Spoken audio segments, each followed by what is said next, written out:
Recently, just changed my personal to Chance made it. So you made it. Have you made it now?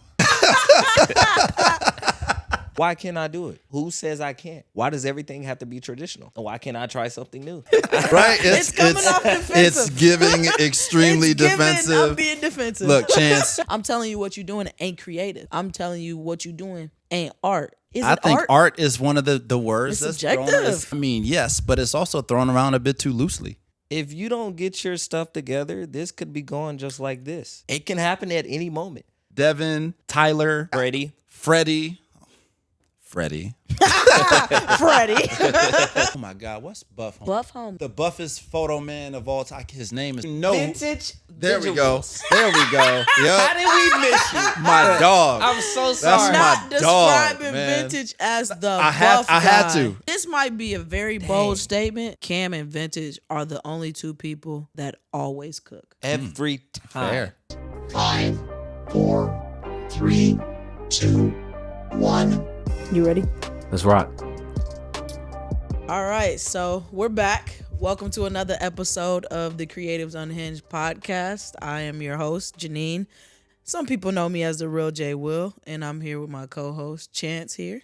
What's up, guys? Chance, you know me as V-Boost. And recently, just changed my personal to Chance made it. So you made it. Have you made it now?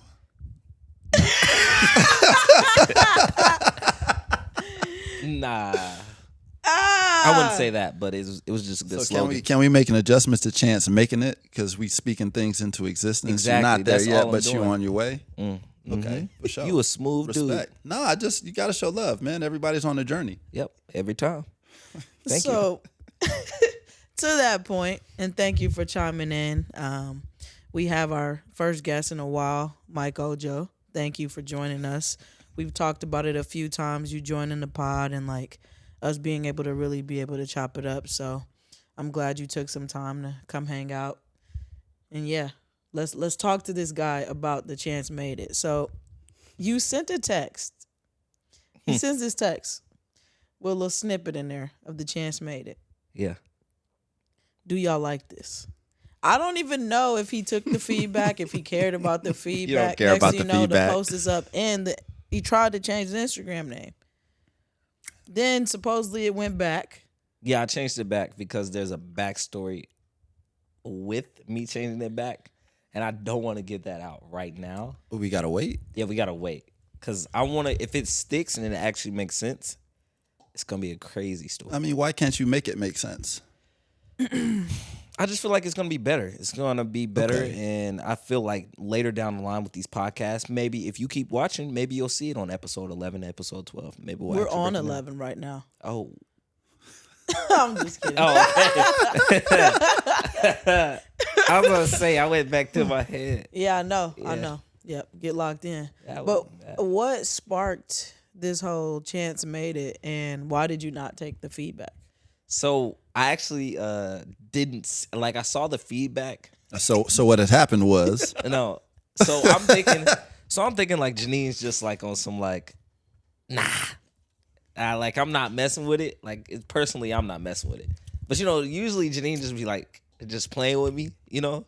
So like I was thinking, okay, maybe it's like it was just one he of thinks those. very highly of you, Janine. Yeah. I could tell by his expressions, Yeah. and he should. I think he does, but I think he also knows when I'm serious. Yeah. So I was kind of confused Yeah, so of why you kept rolling with but it. I did it to make the answer short. I did it because me and Kobe and Caleb, we was all on the couch and we was like, you know what? Well, you know them taglines that you be seeing in the videos where they be like, if Drew didn't film it, it ain't filmed right. You know what I'm saying? So The Cole, producer tags. yeah, man. you feel me? So they was like, you know what? Like, you know, something for you. You know, everybody knows V-Boost, but what about Chance? Let's go into this season about Chance. And you can still do V-Boost too, but what about Chance? So who knows? Maybe I blow up on TikTok, blow up, you know, with the, I want people to know Chance, not the company. But you can know the company too. You got to separate yourself. And that's what I was going for. I respect that, and in all honesty, you probably will blow up this year. You just need to share more of your work, brother. Yes, that is true. That is true. And to be honest with that, why I didn't share my work last year, one being that I was lazy. I'll be quite honest. The other reason was I didn't want to step on anybody's toes. I was thinking, okay, if I'm taking pictures of just here for Kobe, I didn't want to take pictures of Scotty Barnes or LeBron James or, Paul George and post a video and try to get the clout off of it because, I don't know, I'm not going to give no names, but the Clippers could look at it as, okay, he's just using this as an end to get his followers up. So I'm thinking, okay, let me build a rapport with the PR. And then once I see, okay, like they don't really mind, then I'll do it. I think that's valid. I think that like there's a couple things that I pull from this. The first question is, okay, you guys are sitting chopping it up and they're like, okay, you need something for yourself. Yeah. And you decide to do a tag. Yeah. My question is, when you see videos like that, what types of videos are you watching that have video tags on them? That's the first part of the question. The second part of the question is, how does that correlate into what you want to become in the future for yourself? Like, if Chance made it and Chance is moving on and Chance is progressing, how does that come into the terms with what you're going to be in a year, 2 years, 3 years, 4 years from now? What does that look like? So I would say like over the next year, 2, 3 or whatever, like I was honestly thinking about this. Let's say I do a long form video, right? It's very it's not very orthodox, but who says I can't do this? Who says I can't put Chance made it before a doc starts? Shoot, look at Nigga in the Cut. Look at him. Look what he does in the beginning of his video. Knock, knock, knock. Nigga in the Cut. Now, I didn't even think about that until now about other people that have the tags. But usually when you have tags, it's usually like a music video. That's where you get those tags from. But why can't I do it? Who says I can't? Why does everything have to be traditional? And why can't I try something new? Who knows if it sticks? I'm just saying. It's coming off defensive. Right? It's coming off defensive. It's giving extremely It's giving, defensive. I'm being defensive. Look, Chance, you made it. We support it. We rock with you, bro. I'm in your corner. I'm really trolling right now. I had to act like I was upset so Okay. that we can Okay. have some. Nah. It's giving Okay. defensive. I mean, I feel it. The only reason I ask is because it is a genuine conversation about like reshaping whatever your identity is outside of V-Boost. Yeah. And to me, initially, I thought that was a step back. Because the whole video tag, Chance made it, like when people do that, I feel like it fits a certain demographic. And you're right. Like, you don't have to be traditional. So no one's saying don't do it, right? But I think the initial thought was like, I always see that on mixes. Yeah. And I don't foresee you doing mixes in the next couple of years. Like that to me, like you've already, I won't say necessarily surpassed it because you still technically kind of do it, but like the work has now elevated. So doing the whole Chance made it, to me, is no different than V-Boost. Chance, to me, standing out as an individual is just Chance. It has nothing to do with V-Boost. It's just you as a person, which is why we kind of was like, just use like your personal page as like your page to showcase that kind of work. I think it's cool that you did it and that you're thinking about doing that and branding yourself and stuff like that. I was just curious because, like I said, initially the first thought was like, well, folks making mixes are doing this. Why are you taking a step back? You've already done that. You've already been that guy. You've already got your little minions. You've got your mixtape clout. Now it's like, okay, what does elevation looks like? And, you know, at the end of the day, like, yeah, Nick in the Cut is doing that, but he's also putting them on YouTube. And that's not a knock. His documentaries do dope on YouTube. It's just more so like, again, that's a certain space. So that's why I asked, like, what do you want to do in the future? Because, you know, is it making movies? Is it doing NBA docs? Is it doing music videos? Whatever it is. And just making sure that when you're thinking about stuff that you're doing like that, you do have a vision for it. And like I said, it's all jokes, but at the end of the day, it's like, you know, make sure you have a vision for the stuff, especially when you're like rebranding yourself. Because especially now, it's like we want to remember you for the things that you did and whatever you do, like we want it to stick. We don't want you to be all over the place. So either way, Yeah. I think That's it's some solid. You know what I'm expensive saying? free game right there. Yeah, She always gives free game. That's kind of what Janine does. I think you paid for it already. I think $1 million. I'll be up. He owed me $1 million. Oh, like that? I'm in He debt. owed in Sean $1 $1 million. Too. Sheesh. Yeah, but like I said, when I do Okay. get rich, I When? keep telling them, Speak on it, brother. "Here you go, 100 bands, Okay, speak on it. just a little bit off the debt." I He respect it. initially said $1 million, so now we've dropped down to No. I'm just saying something off the debt. I, Did y'all I remember think that part? he was talking in installments. That's got what the it. young brother was Got saying. it. You know, as it progresses. Yeah. Yeah, come Here's on now. 100 here. See, she 100 always to tryna- start, right? Here's 100 there. Yeah, Here's another 250. Okay. Got it. There you go. Here's a movie date. Valid. Here's 250. Valid. yeah. I respect it. I legit sometimes. Here's a little Prize Picks plug, real quick. Dang. I was really thinking about what if I accidentally hit for 10 grand on accident one day. You said on Prize Picks? Yeah, on Prize Yeah. Picks. I'm talking about KBO. Okay. KBO, Korean Okay. baseball, does Really? great work for you. Oh, interesting. Yes. I got a little Prize Picks account. I had some money in there too, and I didn't do nothing with it. I'm I trying wonder to if tell it's you, still there. KBO is the wave. Hey man, much respect. I like to keep my money in my pocket. Oh, God. I'm a $5 type of guy. Okay. He do. He like the little bets. Yeah. He'd put in the group chat. Put a little Okay. $5 here. Put a little 10 here. Okay, for sure. Responsible. Yeah, I I like that. don't really have money to spend on that right now. So that actually brings up a good point too. Uh-huh. I noticed that like when people are broke, and I've done this myself, Yeah. we still spend our money. We still splurge it. We still bet it. People in Vegas at the tables throwing the money away.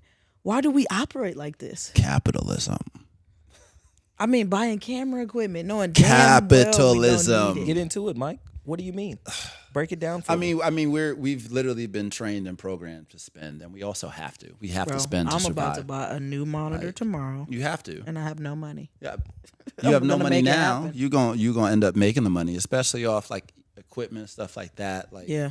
I mean, anybody in the creative space knows that everything that you spend. First off, if your business is set up correctly, it's a write off.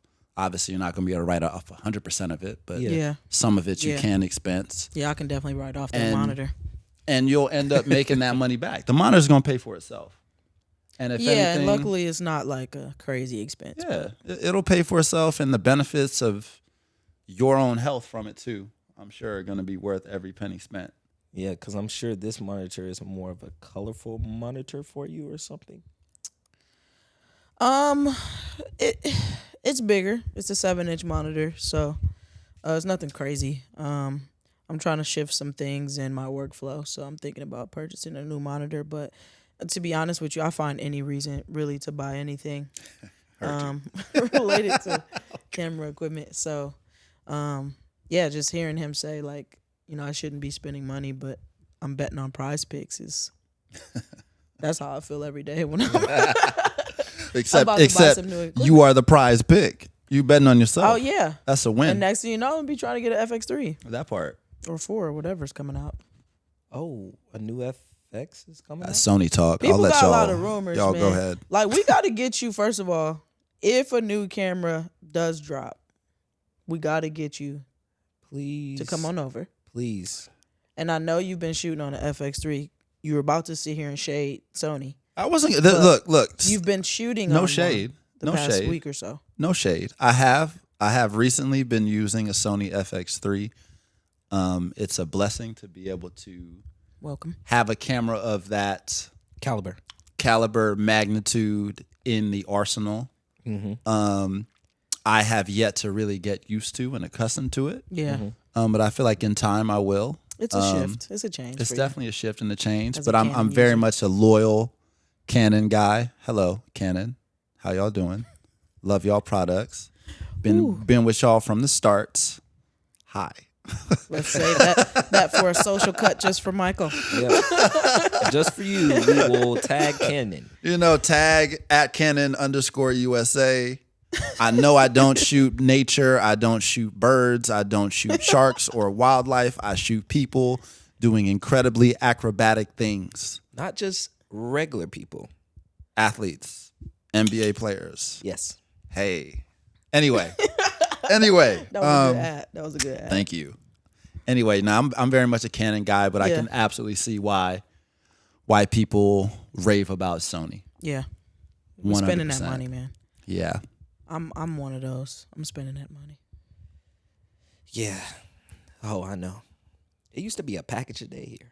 Not to just Yeah, I've throw your slowed down. business I'm in out. debt now, so I've definitely slowed down. I really had this mantra like a package a day keeps the doctor away, but the doctor is actually here now. The doctor knocked at the door and Doctor said, trying to "What's help up?" me with the anxiety. Okay. Because yeah, Okay. the bills got to get paid. Bills are due. But no, I think like it's more so just I get inquisitive about the different technology and stuff that's out there. And the more I grow in like what I'm doing, the more I feel like I got to upgrade my equipment to do it. And that's really a terrible mindset because like I am one of those people that are like, you got to learn that thing that you got before you Yeah. know. Yeah. But I've learned my tools, I feel like. And so now I'm like kind of itching to try something else. So that's kind of why I've been like, do I want to try a new monitor? Do I want to try to trade, my A7S3 for a FX3 just to kind of see what the body feels like, stuff like that. But nah, man, I'm hearing there's some stuff in the works, so I support it. is. Go crazy. As someone who like you mentioned, I just started shooting on an FX3, but hi, Canon. I just purchased a Mark V. an R5 Mark About II. to say, what are you shooting with right now? R5 Mark II. The autofocus is crazy. Yeah. It is 100% why I purchased that camera. I was originally aiming to splurge on an R1, but I would have had to wait till November to get it. Splurge. No, splurge. That Oh, you joint hear is that, boys? expensive. He How gets expensive money. is it? Like I want to say the R1 is like $6. Oh, it's Six up there. bands. $6 just for the body. Yep. It's Never up got there. paid that much in It's life. definitely up there. I was gonna stack my pennies, use my credit. I got good credit. Thank you, Sammy's camera. Canon, you're taking all my money. I love you anyway. $6K, huh? But I went and found out that the Mark II has a similar autofocus as the R1. Okay. And just by chance, man, I'm going to end up giving Canon a lot of love here. This is kind of crazy. But by chance, my R5 happened to die on me, had shutter failure. What's crazy, in a year. Like I ran through a shutter in a year. Really? And I was getting ready to shoot Norman Powell's basketball camp in San Diego. And literally the camp started. I clicked the shutter and I get an error message. And I'm like, okay, we've been here before. I've seen the Yeah. error message. Yeah. Yeah. Don't panic. It ain't shit. Yeah. Take the battery out, take the lens out, just go through the whole, just start over. Let's Yeah. just do essentially a hard reset. Yeah. Did that 3-4 times, kept getting the error. The last time, and I get emotional, not literally, but I clicked the shutter to shoot, and I just heard a weird, it didn't sound like it I know normally what sounds. you mean. I know that sound. And I took the lens off and looked at the body. I said, "Oh God." It was Dang. toast. It was toast. He really shot the was shutter off toast. that thing. Which in a year, that thing did some work. Yeah. Like Nah, I we definitely know. put it through the. I put it through the I We ringer. know, Mr. 100K. Yeah. We know. Y'all chill. First chill, place. chill. Yeah. He shot the shutter off Chill. that bitch. Fortunately, I had a backup camera. One of Yeah. my business partners slid me, ironically, a Sony, and we managed to still get That's the job twice done. now. I know. Coming in, saving the day But, for you. However, Canon, hey Canon, I ended up taking my camera in to be fixed. Went back to the good folks at Sammy's Camera. I kept my receipts. They also Yeah. looked them up in the system. They said there might be a chance that Canon honors your warranty because, of course, it died 2 months after the warranty expired. Damn. Dang. A year later, the warranty Literally expired. a year and 2 months. Yeah, bro. usually it's like a year limited Which- warranty. Whatever. Why didn't you buy the actual warranty though? Rookie mistake. Again, I'm new here. In case y'all didn't know, I've been shooting at the most. This is what, year 4. I started in 2020, So I'm very much. I still have a lot to learn. I'm learning every single day. The new camera is 100% insured through and through. Yeah. Y'all not gonna get me again, Yeah. just in case anything does happen. Yeah. But fast forward, anyway, Canon honored the warranty anyway, which is fantastic. Canon, thank you very much for fixing my camera that's essentially dope. for zero. If I could clap Like- without messing up the mic, I'd clap. Right Yeah, nah, bro, serious blessing. And of course, like I had my sights on that R5 Mark II anyway. Yeah. So I low key was just gonna charge it to the game if they didn't fix it. But they fixed it. So now I have a Canon R5 and an R5 Mark II. I heard that it takes photos and records video at the same time. So you can do that. I've yet to explore that because I've been Yeah. in settings and situations where I didn't want to I don't Yeah. want to test You anything messing out yet. around. Yeah. And I haven't had the free time to really go and really get into it with it. Yeah. I know in the last workout I shot, because you could record 240 frames per second on it. Yeah. 240 240, frames. yeah, on the video, which is crazy. It's just This not actually- it's not 4K. Oh, it's not for Yeah. It's that's not pretty 4K. common, right? The 240 is, I want to say it's just in 2K. Obviously you could do 120, 4K, all that. Yeah. Yeah. But I haven't looked at any of that footage yet. But Mm-hmm. I'm excited because I'm very much a fan of slow motion type stuff. Yeah. Anyway, You're where I one can of really those. kind You're of one of those that Cam was cook it and talking mix about. it up. I know. In what capacity? That's the question. You know what I'm talking about, huh? Yeah. In what capacity? I only say that because that dude, Shout Cam out to my is guy, Cam Bev, man. We got to have you back on the pod. Cam. Shout out- Please shout out get to back my on the pod. As somebody who He's is not doing it anytime soon. at Yeah, the, he is. He wants he's to. not. He wants to. Man, at this point, that's the homie, that's Nah, the bro. he'll come But back. he's clearly one of the best to ever fucking do it. Yep. Point Yo. blank. Period. And he was talking about Period. you. You know what's crazy Period. is that Nah, when not he me. said that, Nah. when he said that though, ever since that moment, I feel like those types of videos start booming. Yeah, no, I it's said, it's. I mean, it's this is your interesting. karma, fool. Cause I was telling him because we talk Yeah. that's again Cam blessed me with his sound pack. Yeah. That's the bro. Yeah, that's the like you can't tell me shit bad about that man. Yeah. Because I've been following Cam's work since before I even picked up a camera. Yeah. Cause again, I used to hoop. Like for a minute, I was lifting with Kelly Oubre, and Kelly and Cam were locked in. Yeah. So exactly, bro, I got Small world, huh? You always around somehow people, bro. somehow adjacent to it. You always around people, bro. But nah, Cam is a legend, and Yeah. I mean to bring up what he mentioned on the pod, there's a difference between creating a mix and the actual artistic side of things. Yeah. Yeah, that's me personally, I think yeah. people just vibe. It is what it is. Yeah. Just vibe out. But I you know. think people were triggered because this one of the greatest to do it, at least in this era, talking about it. People were triggered. And so people are gonna get in their feelings. Bro, we are. I mean, for about 2 months straight, people were stopping us and talking about that. Cam The Bev's pod, episode. His episode, everybody being triggered, some people understanding, and it was just one of those things where I'm like, I think in the creative community, it's tough because you are so attached to your work, and so when people provide their perspective on how they see things, people take it as a personal jab. And it's not that. We all look at things a certain type of way. And I think when he's made those statements and just the energy that he kind of had on the pod, I think people took it as arrogance and it wasn't. And so it's funny to me because I always joke with people about how you doing that Cam shit again. and I think there's a place for it. Like he said, it's not necessarily his thing, but there's a place for everything at the end of the day. I mean- and sometimes I love the vibe. If it's a good shot, it's smooth. I think the music is what kind of pulls me into it. I do think it's overdone. But I still love it. I mean, sometimes it's vibes. I think social is just, it is social what- is social. And Social is whack, bro. I kind of want to jump on something you said because you said it came off as arrogant, Mm-hmm. and to me, it didn't.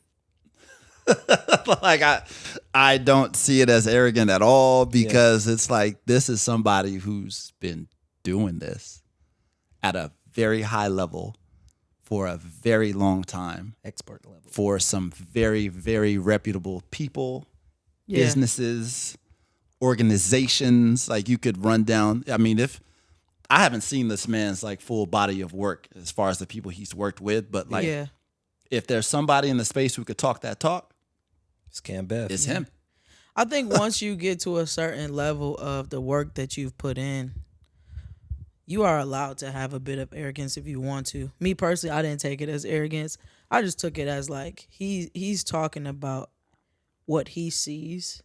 And for us, like, because I think we kind of started at least being cool, like kind of around when things start to pick up a bit as far as the social side, at least, you know, locally out here in the LA area. But it's so different now. And I think back then, and we talk to Chance about this all the time, like, bro, when we was working for like Bleacher Report and Baller's Life and all these different brands and companies, like, you would leave a game and you got to make a whole mix when the game's over and have it done in like 30 minutes to an hour, and you turning it over, and then you going to the next game in a couple days, and like you doing that. Now it's just raw highlights, easy cut, whatever. And like it was a different type of grind because like you had to be innovative, you had to be creative, you had to do that over and over again. And that's just like one piece of the puzzle, right? So I just think like at the time where we really were kind of, you know, picking up steam, and for him, like obviously his trajectory has been crazy. It's like to see where some of it is now, and it doesn't always feel like it's about the art. I think that's why, you know, he said what he said. But, you know, for me, like I'm always going to be devil's advocate. I also do understand sometimes we are literally just posting the post. It's not always that deep, but like I respect his thoughts. I respect his opinion. I didn't take it as arrogance because like I was saying before, I think once you get to a certain point where like you've put in your 10,000 hours, you've put in your grind, like of course you're going to talk with, even if it's a little bit of ego, because you know what it takes to get to the top. Facts. Or you know what it takes to get to somewhere that's not the bottom. You may not be all the way even at the top yet, but just that process and that grind and that growth. Like I was talking to my homie yesterday, and the thing that stuck with me was him saying, I'll give you all the sauce. I'll give you all these things because at the end of the day, I know you're not about to go work a 16-hour day. I know you're not going to go work an 18-hour day. So it don't matter what I tell you. It don't matter if I tell you what camera to shoot with. It don't matter if I pump your head up and tell you you good. You're not going to go put in that 16 hours of work that I just put in today. And for a lot of people, that is the case. And that's what separates, I think, those people that are, I don't even want to say like not necessarily good. I would say more so stagnant from the people that, you know, are really like peaking and really starting to see their trajectory because he's right. And so when it's coming from Cam, I'm like, I've seen this man stay up for days, you know. So yeah, I'm telling you that what you doing is not it. I'm telling you what you doing ain't creative. I'm telling you what you doing ain't art. And that, like, I think that was the concept too that blew everybody. Like, what do you mean it's not art? And that one I was like, I kind of get both sides. You know. I mean, I think art? art is one of the words It's that's subjective. thrown. It's I mean, yes, but it's also thrown around a bit too loosely. I think so too. Cause like now I feel like we just be saying things just to say things. I'm like, okay, like I had somebody comment something on, I forget what I even posted. Someone's like, oh, this is art. And I'm thinking like, bruh, thank you. But no. Like I just put something together. That's real not quick. what this was even meant to be. But it's art to them. I mean, it is. And it's all, I guess it's all relative to who's consuming it. Yeah. But I know for me personally, like you could tell, like there's some pieces that I really put time into. Yeah. And I really wanted them to hit in a certain way. Yeah. Like as of late, I've been fortunate enough to be in the gym with Russell Westbrook, one of the best players who ever played the game of basketball. Triple-double. Like literally Mr. Triple-double. Then on top of that, one of the best people to come out of LA, like an LA guy. Yeah. The stuff that he does for this city is understated, and people have no idea just how much good this guy does. And that's why like it pisses me off to hear people even try and fix their mouths to say anything negative about that man. It's funny because everybody close to him and everybody that's been around him, everybody that's played with him, they all say the same thing. And it's none but good vibes. Yeah. It's none but good vibes. Yeah. But again, having been able to be in the gym with him, and it was his gym. his gym at UCLA, his practice facility. Yeah. Like, you let me in there to try and cook something up. Like, will it be art?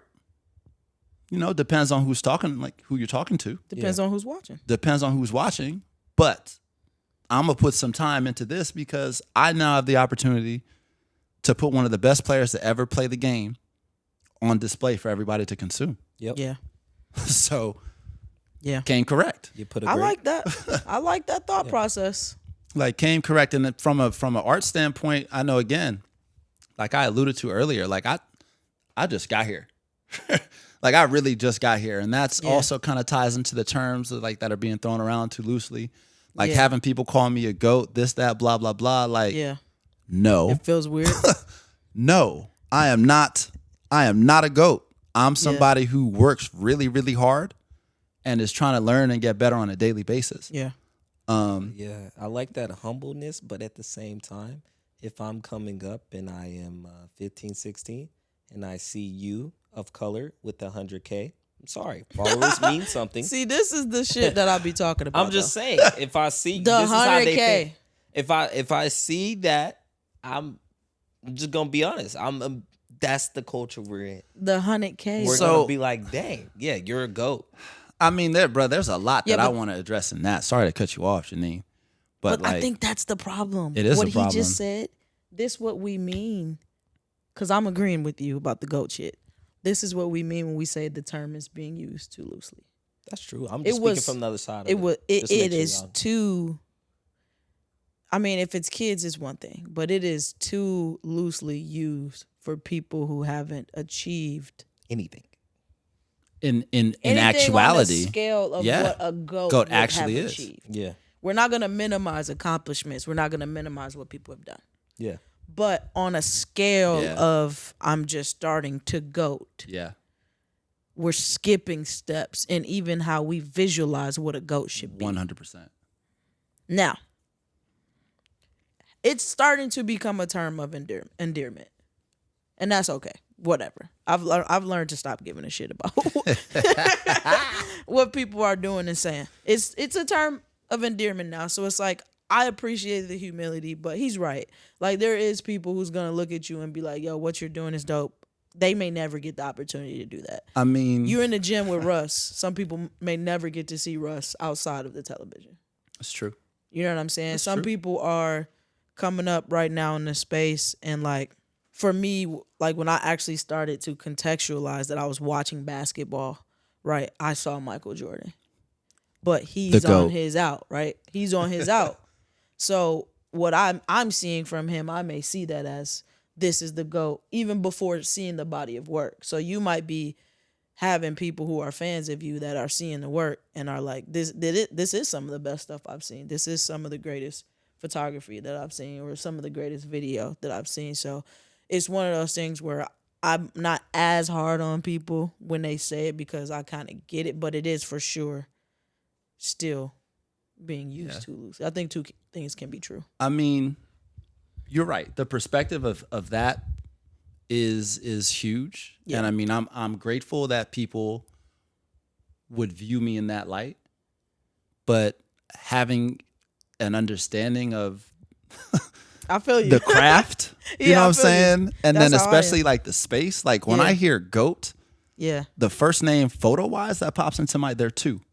But the first that pops into my mind is Andy Bernstein. 100%. And then the second is Nat Butler. And that was 1 and 2 for NBA entertainment from, sorry, Andy, mid 80s, Yeah. mid to early 80s, Yeah. down. Yeah. So somebody capturing Dr. J, Yeah. Magic, Larry, Yeah. Mike, Some history there. like the greatest players who ever touched the ball. Yeah. So for somebody to call me a GOAT, like, again, I appreciate that, Yeah. but I'm It's not, undeserving, huh? I'm not there yet. Yeah. I feel it. God willing, maybe I could even be on somebody's Mount Rushmore when it's all said and done. Yeah. But I'm not there yet. Yeah. I'm not there yet. And respectfully, I don't think anybody under the age, of 40, 45 can be there yet. Because you just, Yeah. the body of work it's not extensive enough. You got to have a crazy portfolio. you gotta have if an you're younger than insane one. 40 and you An insane are one. considered like in real life like a goat. That's Like, crazy. and again, like it's funny to bring up Andy, to bring up Nat. Like Andy just retired, didn't he? Andy he just retired from the basketball side, if I'm not mistaken. I feel Oh, like okay. he's still So shooting he's other still stuff. shooting a little bit. Okay. Definitely has his podcast up and going Yeah. too. He's very much still going to be in a mix, or Yeah. in the mix, excuse me, just in a different capacity. But it's just funny because thinking of Andy, thinking of Nat, you have Slam on the table. Like Slam, it's them. Yeah. Like a lot of the work in Slam is Andy, it's Nat, it's Joe Murphy from Yeah. like they're real, like yeah. there are a bunch of names that people don't necessarily know and think about because they're not big on social. But these are the guys who are really like Yeah. the real goats. I think that makes me actually want to do a bit more discovery on the craft of photography as a whole, and not just in sports. Because like I like Gordon Parks, Goat. especially like when we could talk about people of color because it Yeah. relates to us. And I think a lot of the stuff that he was doing. There's another guy. Oh, I'm blanking on his name. He's on the East Coast in the DMV. And I think he did some photography and like a kind of like a short doc piece through his lens on behalf of Gordon Parks. And he did some stuff when there was like some rioting and some different things. Oh, I know and what you're like, talking about. he did a deal with Under Armour. Yeah. Really dope photographer. Dang, I'll pull it up and probably link it in the video. But just like stuff like that, like I really want to do a little bit more work to kind of discover, because I think you're right too, is like social, I think, takes away the true authenticity of getting back to like paying homage to the people that were there before you, but also like are really doing this thing on a holistic scale. Yeah. Because I'm like you, like I don't like necessarily being called the GOAT. I always say that, I am trying to be one. But I think for me, like even being called a photographer for a long time, even still now, I'm kind of like, I personally refer to myself as a creative because I just think that like I identify more as just a hooper and a person that just happens to be good and talented at these things naturally. But calling me a photographer when there's just so many technical things and aspects of photography that I don't know yet, and I can be honest and transparent about so many things that I want to learn. And I think that there's just a little bit more mastery that I feel like I would have to feel comfortable with before the label of even just photographer, not even, GOAT. So, I think that's a good conversation to have because the space is so interesting. It really is. There are a Because lot I didn't know any of them. I'm just gonna be honest. For real? No, yeah, Janine literally had to. See, I think it was either Janine or Sean. They brought the name up, and I was like, "Who's that?" And they was like, "Yeah, just shut up." Yeah, I think we were talking about. So I always say you're only as important as your proximity, and so I think we mentioned like what was it, Cassie, Cam Bev, Nick in the Cut. Like we were talking about people that we locally know that we think are dope, Yeah. but some people may not know, and it's not like a knock on them. It's more so just like there's this whole world out there. And then I brought up Andrew, and I'm like, look at the book, right? The Mama Mentality book, and all his photos are in there. And you were like, I was like, "Who's I had that?" no idea. And he's down the street shooting, in LA. Literally, he was in the arena with you. I had no clue. Like that a was- real life, like living legend was walking the sidelines, Yeah. just minding his business, getting his work done. Yeah, but I didn't know. Did not know, and that's what Char is saying. The social side of these people because the following and the whatever. But then when you get to people that actually do this, you have no clue because we don't do the rapport on that. Just being honest. Thinking about some others in this. I just don't think they have time. I mean, they don't. To be honest. They don't. Between I'm thinking about Adam. Yeah. Adam, Tyler. Those are the two. Juan. Yeah, they all Juan. be in there. Like there's some extremely talented photographers who we've been fortunate enough to be around and we just share space with. But I feel like the real the real OGs, and I say that respectfully, like they get the work done and they keep it pushing. It's all about the work for them. Like it's all about the work. Yeah. Since we're talking about photography so much, what kind of got you started doing photography? Do you want the long story or the short one? Cause Give us like 50-50. Go, figure out how to manage The your raw. time. Pause.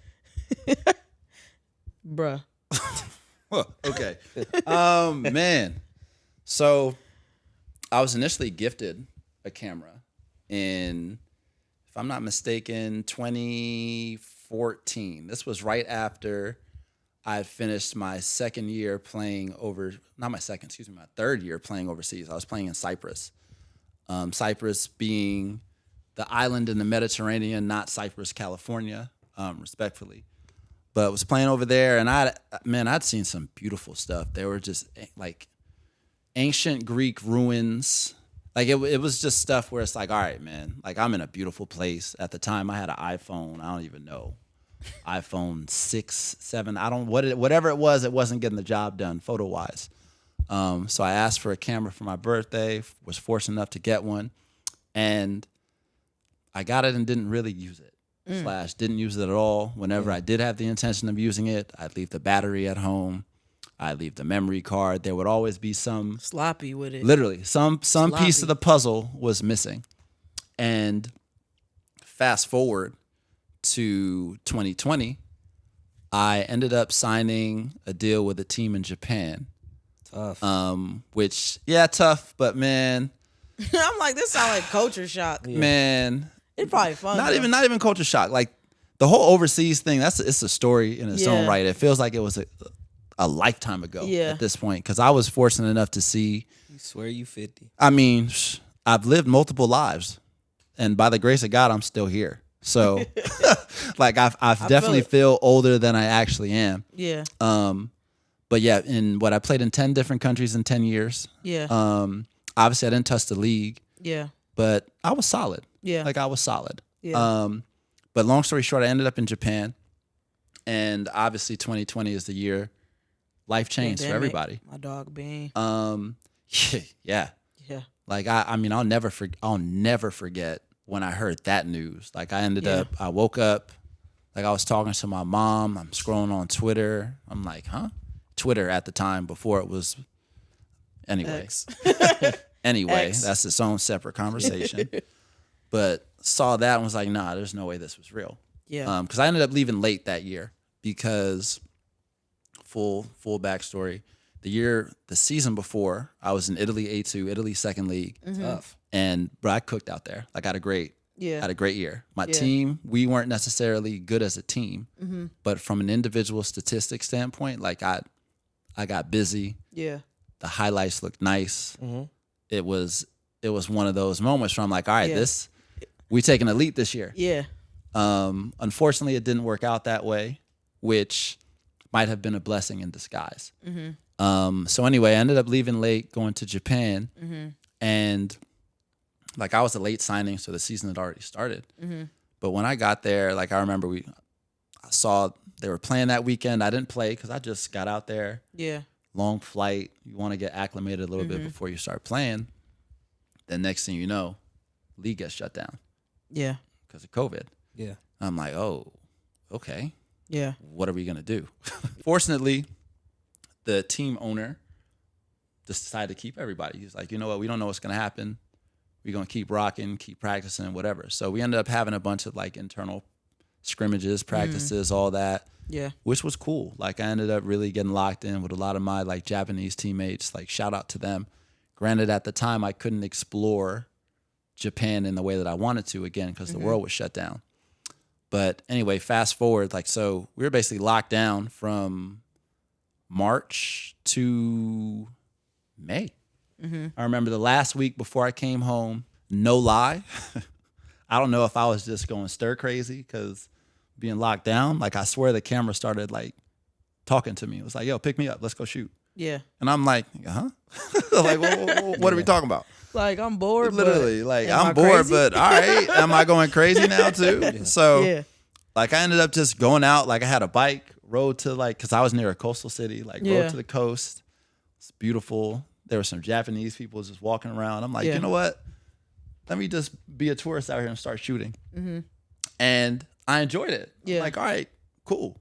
Fast forward, that next week, come back home. Oh, you were able to get home. Able to get home. I mean, it was wild. Flying during, at that point, early-ish COVID, there was nobody on the plane. The few people we did see, hazmat suits, it was. Yeah. Oh, real hazmat suits? Bruh, it was, I've never, to this day, and I probably never will be again on a flight that was this empty. It just felt so, everything felt so strange. What a crazy time. Compared to cheap too. I mean, by the grace of God, I didn't pay for it. So you don't know what it was. I don't know what it was. was. Probably $15. I don't know what it was, but I'm grateful that they flew me back because, I mean, the whole experience of going through COVID abroad. Yeah, bro. That's crazy. I've heard people gotten stuck. Just also seeing what was going on in America versus what was going on in Japan. Yeah. Y'all ain't handled it in the best way at all. Seeing folks fighting over toilet paper. Yeah, it got crazy. And I'm like, are y'all serious right now? Yeah. Meanwhile, in Japan, we just chilling. Everything fully stocked. Nobody tripping. Yeah. Everyone's wearing masks just because it wasn't new because they had been dealt with it, right? I want to say bird flu, various airborne kind of infections. It's accepted. All right, wear a mask. Don't get anybody sick. Yeah. Yeah. Cool. That makes sense. But anyway, getting back, I didn't know what to do because at this point, I didn't know, as everybody did, we didn't know what was going to happen with the world. Yeah. My normal get back is, all right, get right into the gym. Because to me, when I hooped, this is my craft. This is what I'm doing day in, day out. I have my routine. Yeah. And I'm very much I'm a worker. Even to this day, I carry the work ethic I had as a basketball player. I carry that into photography. Now that's good. To where that's it's, bruh, thank you. That's pretty What is that? I'll cry. But no, it was it's a real grind to me. I take it very seriously. The week I got back is also, unfortunately, the week that George Floyd got killed. And I know this has become a very long-winded story.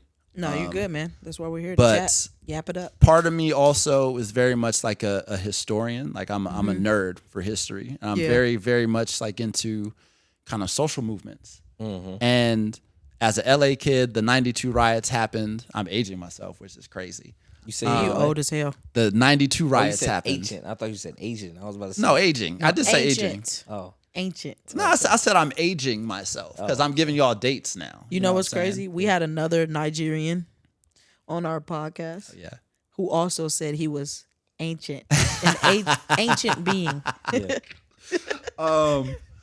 But no, I was, I had an interesting fascination with it, and I told myself, if I ever am around during something like this, I'm going to be out in the streets in some capacity. Yeah. What capacity that is, I don't know. Yeah. But also, again, with a subject being my Black life, there was no way I was not going to, again, show up and show out. Yeah. Yeah. So I remember things started in LA, and I just decided, I had this camera. I'm like, you know what? I'm going to go out and kind of document what's going on. And that one day turned into almost 4.5, maybe 5 months straight of me being in the street, shooting and documenting what was happening as far as all the protests, all the social justice movements, because part of what was driving that frustration within me was seeing the way that it was being covered by the media and seeing how we weren't being represented in a positive light at all. There would be so much positive that was occurring at these protests that the media decided not to cover. Of course not. Because doesn't give views. So my mission basically was to go out and document the good and to positively show and uplift people. And I fell in love with the actual craft of photography doing that, because it replaced my daily routine of basketball to a certain extent. Obviously I was trash because I didn't know what I was doing. But I was fortunate enough to meet a lot of great photographers and great people during that time that were encouraging, supportive, and were willing to kind of give me lessons as to how I can kind of shape my eye and shape myself as a photographer. And that's what really got me into it. And Yeah. I mean, some of the situations I ended up in doing that were I'm sure a absolutely little bananas. crazy. Yeah. What was like when other photographers were out there? What was like the energy like? Like before, obviously it got chaotic. Did it feel like, you know, people coming together as a community? Was it? I saw a ton of people with cameras, and I wanted to kind of go out there, but I couldn't even do it. Like there was so much going on that I was like, nah, I don't want to be around this type of energy because I'm not in a good place mentally. But what was that like being around?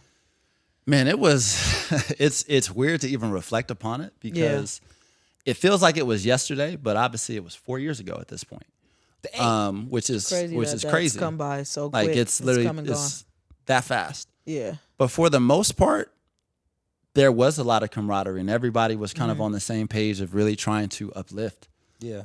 As you have in all spaces, there were, you know, some who weren't necessarily out for the right reasons and who were kind of chasing things Yeah. in what I would consider unethical ways, but to each their own. But for the most part, like I ended up in a really, really cool group of guys and girls as well, women, excuse me.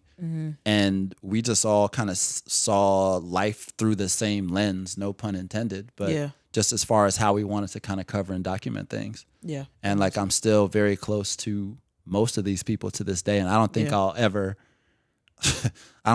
fall out with them because they literally helped me now become a photographer. Yeah. Like they kind of laid the foundation as to who I am now, which is really crazy. Yeah.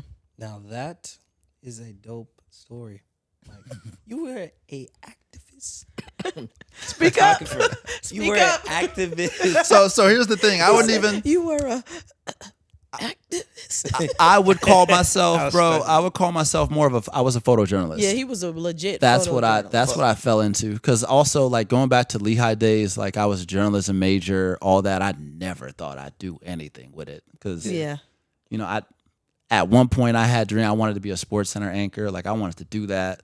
But then I just love basketball too much, I could bro. see you being an anchor. Like, you know, maybe at some point. You got away with the words, man. Oh, thank you. I think you're You know, capable. thank you. I appreciate that. Smooth dude. I appreciate that, man.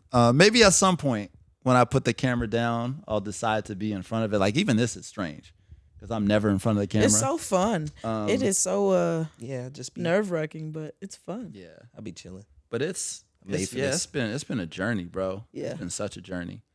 So I know you mentioned briefly that, you know, your hard work is something that you took from, you know, being an athlete and then turning that into being a photographer. Is there anything else that you feel like basketball kind of helped shape as far as like your artistic skills or just, you know, the way you approach photography? First off, the drive, obviously, which I think I noted. But second, athletes are, to me, the most creative people that you could find. Some of the most creative people you could find on the planet.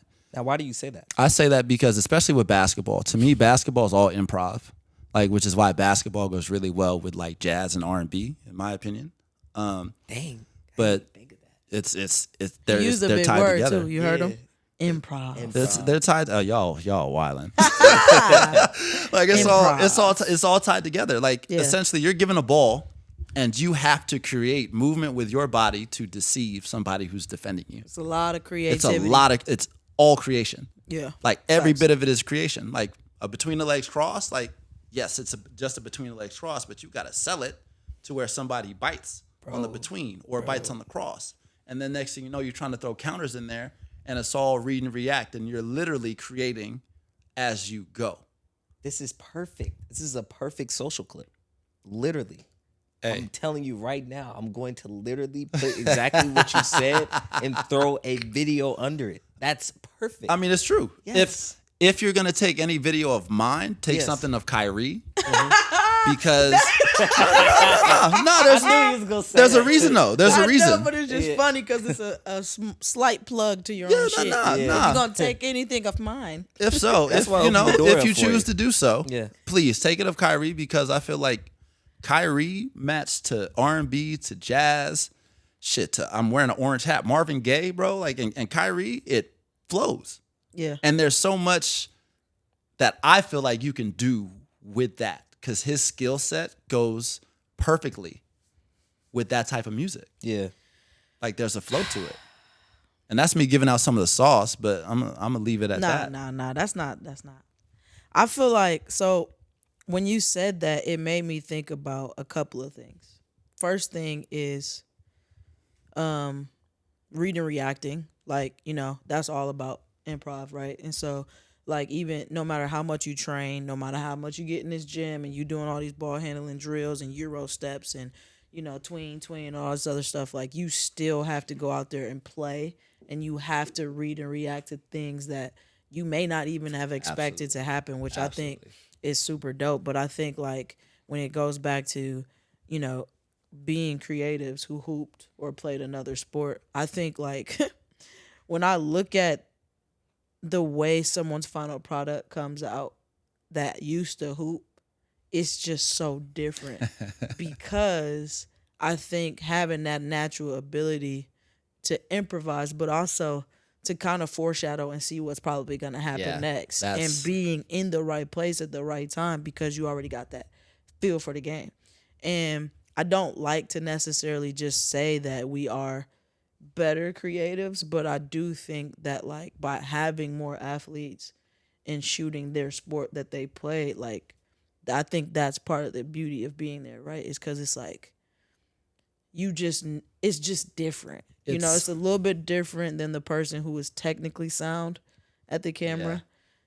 Yeah. It's different. And it's like, how did you capture that? And it's like, it kind of goes back to when I always talk about, like, the eye. That's part of the eye. That's part of the thing that I can't teach you because maybe you didn't play. And even if you did, you probably saw the game different than I did. Yeah. So the way I'm putting this together, sometimes the way I'm cutting up the video is almost like movement. 100%. You know what I'm saying? I agree. And, like, you start throwing music and all these other cool things behind it. Like, you don't even need effects sometimes. Sometimes it's just the way you put it together. Yeah. And then it tells the story of what, I think now that goes back to the art. That's true. You know what I'm saying? That is like, true. Now That's we true. talking art because if you even mentioned Kyrie, that's the way he look at the game, like, it's art, right? And being able to, like, tie in the two, crazy. Yeah. No, it's a dream to me. It's a dream collab. No, it's a dream collab. Yep. Like, and to speak to your collab. point, like, it from an anticipation standpoint, like, if you have an understanding of, like, the sets and the offense, it's easy. Nobody's doing that. It's easy because you understand, like, Yeah. you know where guys are going to go to a certain extent. Yeah. Because at the end of the day, like, I mean, it's wild. The way I view it now, I'm just watching film. Yeah. I'm not playing anymore, but I literally get to watch and study like movement. Yeah. And just how different people have mastered this craft. Yeah. Because that's what the NBA is. The NBA is literally, it's a game where, what is it? There are 450 players? Yeah. Something like that. 400. Something like that. In the 400s for sure. I know Yeah. that. Like they've mastered the game of basketball to a certain extent. They've mastered it. Obviously varying levels depending on what the actual skill is, but these guys have mastered that sport, which is also why, like, when folks get out there and try and slander people in the comments and things like that, it's like, wait a They minute. have no idea what it takes Wait to a minute. be a professional Like, athlete. You've never done this. You'll never do this. So watch your mouth and just enjoy the game. Because if you guys ever got on the same court, you're getting fried. And that goes for the W too. Like, they will cook you. Yeah. Respectfully. They will cook you. Yeah. So, like, again, to hear the disrespect, it's like, nah, y'all don't understand the true mastery of this game. And that's what these folks have done. And I want to touch on that. I'm so sorry. Recently, 3 weeks ago, 4 weeks ago, I don't know when it was a high-level open run with, like, Katie, Chet, Kelly Oubre. It was some high-level basketball. And I literally told Dash, he was the trainer, I said, if anybody ever tells me that they will play in the NBA or they should have played in the NBA, no. You suck. You saw it firsthand. No, that was the most high-level open run I've ever seen in my life. And I'm not glazing. I'm dead serious. Like, it was, like, crazy. Like, they couldn't miss. I was like, yeah, this is some high-level basketball. It's So I will never. different level, bro. Yeah, never. It's truly never a different again. level. You can't tell me that. I will never. I don't care how good you were in high school, how good you were in college. If you didn't play in the league, you didn't play in the league. It is what it is. It's a factual Well, thing. you can only dream as big as your perspective. Yep. It's true. And so, if you never did anything, everything you're talking about is imaginative. Even everything you're seeing is imaginative. You have no idea what it really is like. Yeah. So you're just you're just commenting on something you don't understand. And Yeah. I think that's okay. Like, we're fans. We're all fans. We talk. But then when you are trying to, I think, use your opinions and the things that you say as like finite and as fact, then that's when it's gone Exactly. too far When it's because, cooked. I mean, even the worst person in the league is so much better Leaps. than the average Joe. And leaps there's and people bounds. who, we think, have snuck through the cracks, but them dudes and these women are still really, got really game. good. Really It's got funny that you game. saying that because we were in a run in Vegas one time, and who was playing? It was Nolan, Marcus Cousins, Norman Powell. Norman Shout out Norm. Cousins, Boogie. That's why. Boogie was going crazy. Norman couldn't miss. Sounds about right. That was my first home Being run. defended, but I was like, forget all the they didn't miss and all that, right? Like, I'm like, look at how efficient they are with the movement. Mhm. Yeah. 1, 2, like they not doing all this stuff that we see. Mm-hmm. A lot of the younger players, young kids doing now. Even back in the day, we'd be and one mixtape, right? You thought you was cold, but like they're being extremely efficient with the movements. There's no wasted dribbles. Yeah. Boom, boom to the spot, bang. There's nothing you can do. Boom, boom to the spot, bang. And the more reps of that, the more repetition of that, right? Yeah. When you get into the game and you going live, it just comes natural. They may not make every single shot in the game, but I've taken this shot a million times. I've done it this same way a million times. So I'm going to make it more often than not, no matter how much the defense gets better and better, right? And it's like, I think we just disrespect people 100%. in their craft that they've mastered a little, way too much on the internet. Like the fandom is truly becoming toxic. And it's getting personal with people you don't know. But like I said, it's just it's really just imagination. It's imaginative because you ain't never gonna be out there, And you probably never were. I think again, like when you're labeled a professional, especially in the space of athletics, Yeah. just playing the numbers game, like you're literally in the 0.0001 percentile. Bro, I don't know if you seen my I mean, post the other day. Which It was like this guy was basically trying to break down the amount of people that have made it to the NBA. And he just was like using different shapes and like using dots and all this stuff. And he got to the point where like he basically put the amount of people that come from D1 basketball. I think it was like thousands of people, right? Hundreds of thousands of people that come from D1 basketball and then getting to that next level. And he was like, the people who have over time, over all these years that the league has been around, actually made it to the league, you can put that amount of people, that group of people, on like a cruise ship. yeah, Like, people don't get it. Like from a number standpoint, and I'm paraphrasing. Like, he obviously had a better version of it, There's but less it's than 5,000 people that less played in than the league. five- and that's 5,000 people. So that's in the NBA. Like folks don't take into account that on the W side, numbers are even more slim. Yeah. Like this really like 144. this the top of the 144. top. Yeah. Like from a percentage standpoint, it's the 0.0000 whatever. Like on my end, I didn't get to the league. I'm in the let's say 1 percentile. Yeah. But there's a 0.000. Like show some Yeah. respect. Yeah. Like show some respect. Nobody's saying glaze. Nobody's saying anything like that. But Yeah, you ain't got to be a show super some fan, but respect because to get to that level, you're doing something. yeah. Yep. Like Facts. you're absolutely doing something. And again, to now be around, I've been around hoopers for my entire life, so it's like it feels natural to be in a space. But Oh, like, yeah, talk about it, Mike. folks don't get it. Folks really don't get it. And again, it's really easy to sit on your phone and sit on your keyboard because you mad somebody didn't hit your parlay or whatever it might be. They be going But, crazy like- about the parlays. Like it's on you you made that bet. That had nothing to do with the player. You chose to do that. the parlay drama is Like crazy. obviously they Same out there thing, trying to hoop to their best ability every single day. Sometimes Sometimes you do everything right and the ball just don't go in the basket. Yeah. You know, you don't get the rebound, you don't get the steal. Like, They're still human. don't talk crazy because you made a bad business decision on the betting end. Have you, when you're shooting some of this stuff, do you kind of like see yourself in some of the movement? It depends. Do you try to like visualize what it would be like if you added that thing to your bag? So much of it depends because if you watch, well, you don't even need to watch a lot of film to see it, but like you really start seeing folks' movement patterns, their gaits, like, and so, I mean, some folks, again, I don't want to give away too much of like the way I shoot and do things. Yeah, don't give away the sauce. Not yet. But there's just some stuff you're not replicating. Yeah. There's nothing I could do on this planet to replicate LeBron James. Yeah. And the fact that man is 6'8", 40 years old at this point, however 30, old 240, something like that. he is, a freak and of nature, bro. still going, which is its that's own a crazy concept. much And not respect. just going.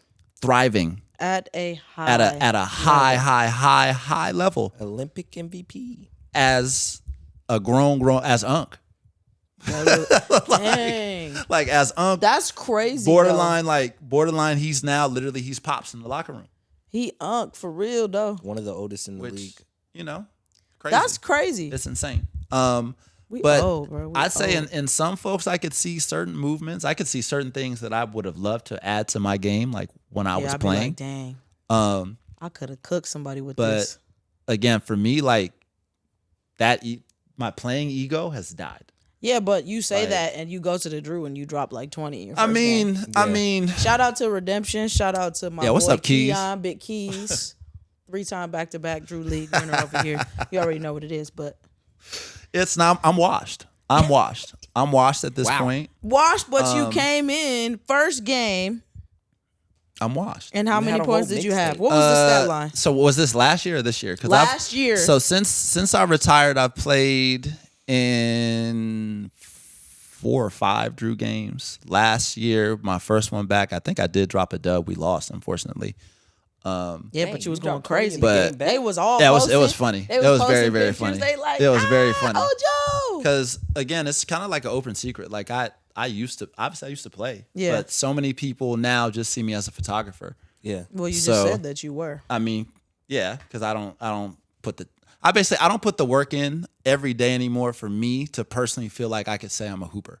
Yeah. Like to me, I know how much work I put in to give myself that confidence to really be able to be like, yo, like this is what I do. Yeah, I'm like that. It's a personal thing. Obviously, there are other people who might be in my position or might put themselves in my position and still talk in that way. But I know the amount of work that it took for me to be where I was as a pro, and I'm not doing that anymore. So Yeah. out of respect to the game and those who are actually putting that work in, I feel it, bro. I'm not going to say I'm a hooper like that anymore. Like I've had my day, my time has come and passed, Yeah. and I'm at peace with that. It's been, I mean, it was a battle to kind of accept that initially, because that's what retirement is. But like my hoop ego, as far as It's gone. actually playing, it's gone. I play for fun when I do play, and I do that sparingly at this point because, again, as a working man now that's not a professional athlete, I would look crazy if I was hurt. Like imagine y'all see me crutching my way through crypto or Bro. into it. You'd be like, yo, Mike, That what was were you me doing? last year. You know? Like, That was me last Yeah. year. It hurts seeing her like that. Hyperextended my knee. can't do And it. here I am, dragging my leg across these courts. Because you're still going to And work. people like, what the fuck happened to you? And I'm like, hey man, I was hooping. Exactly. I was hooping and came down wrong, and here I am, Ugh, dragging that leg. Still taking them pictures though. got to. And All it's still my fire. pictures look fire. But no, it's fun to kind of pop back in. Yeah. And at this point too, like again, I'm the vet. It's weird. Like I got folks calling me Unk. It's like, come on, man, I'm not that I old. mean, you act like it. But I mean, thank you.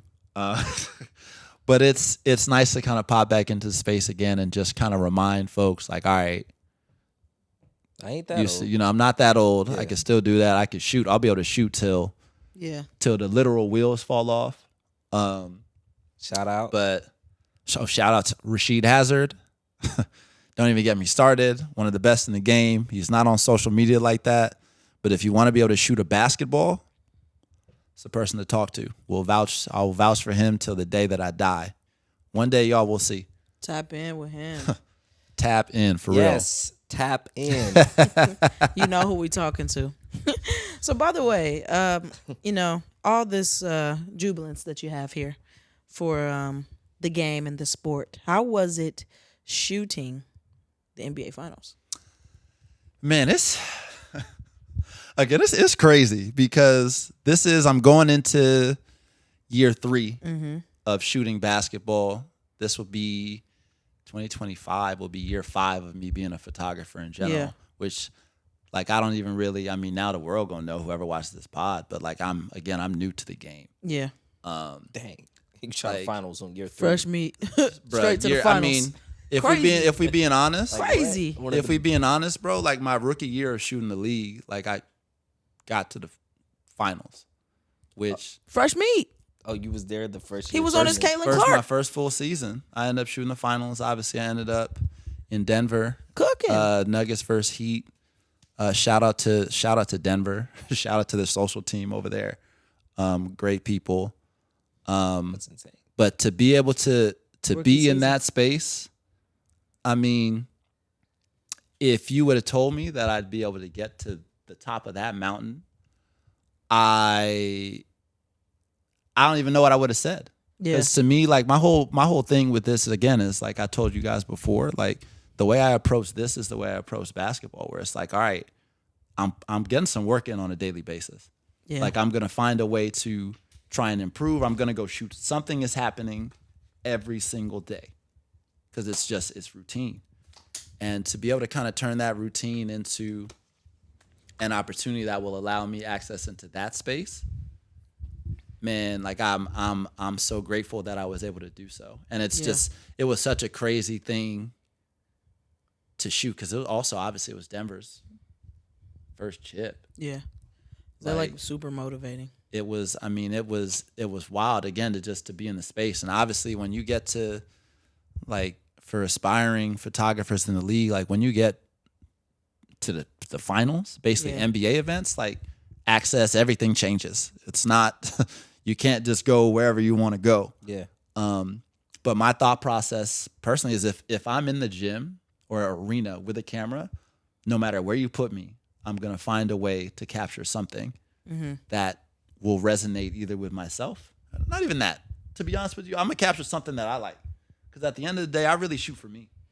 Like I shoot for me, and fortunately, I've managed to build an audience of people who enjoy the way that I capture the game. But I feel like wherever I go, I'm going to find a way to capture something. It's a good perspective. Like regardless of if I'm in the 300s I hate it. or I hate the 300s. if I'm in the 300s or if I'm on the floor, like I'm going to find a way to cook something up that I can go through and post and be like, you know what, this is a good photo. Yeah. Or video. Or video. The video is recent too. Like I really locked My in the man's video. is diversifying the portfolio. If there's a pro tip where we can give some of the young diversify. folk, Yeah. is Diversify. either, really be a specialist or diversify the portfolio. Like it's, I mean, again, to diversify, that's why I kind of got into it. Like I went through year 1 was just photo. I remember that ended up being a long season again because like I shot the finals, shot summer league, ended up shooting Rico's runs. Shout out to Rico.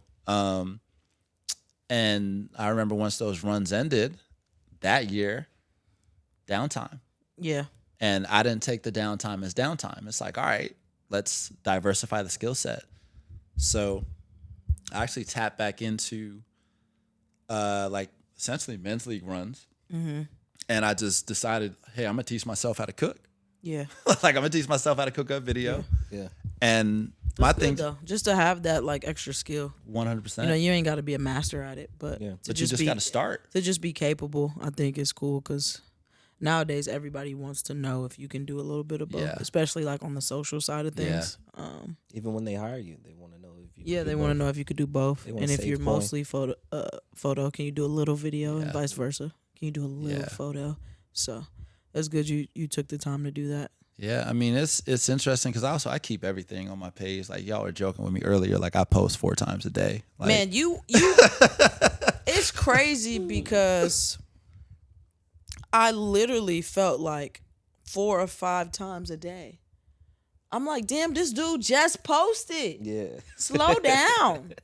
I mean, my thought process on it is Every hour. I jokingly said this the other day. Like, not everybody deserves a 20 slide carousel. Oh 'Cause man, it's- I saw that. You know, because Ooh.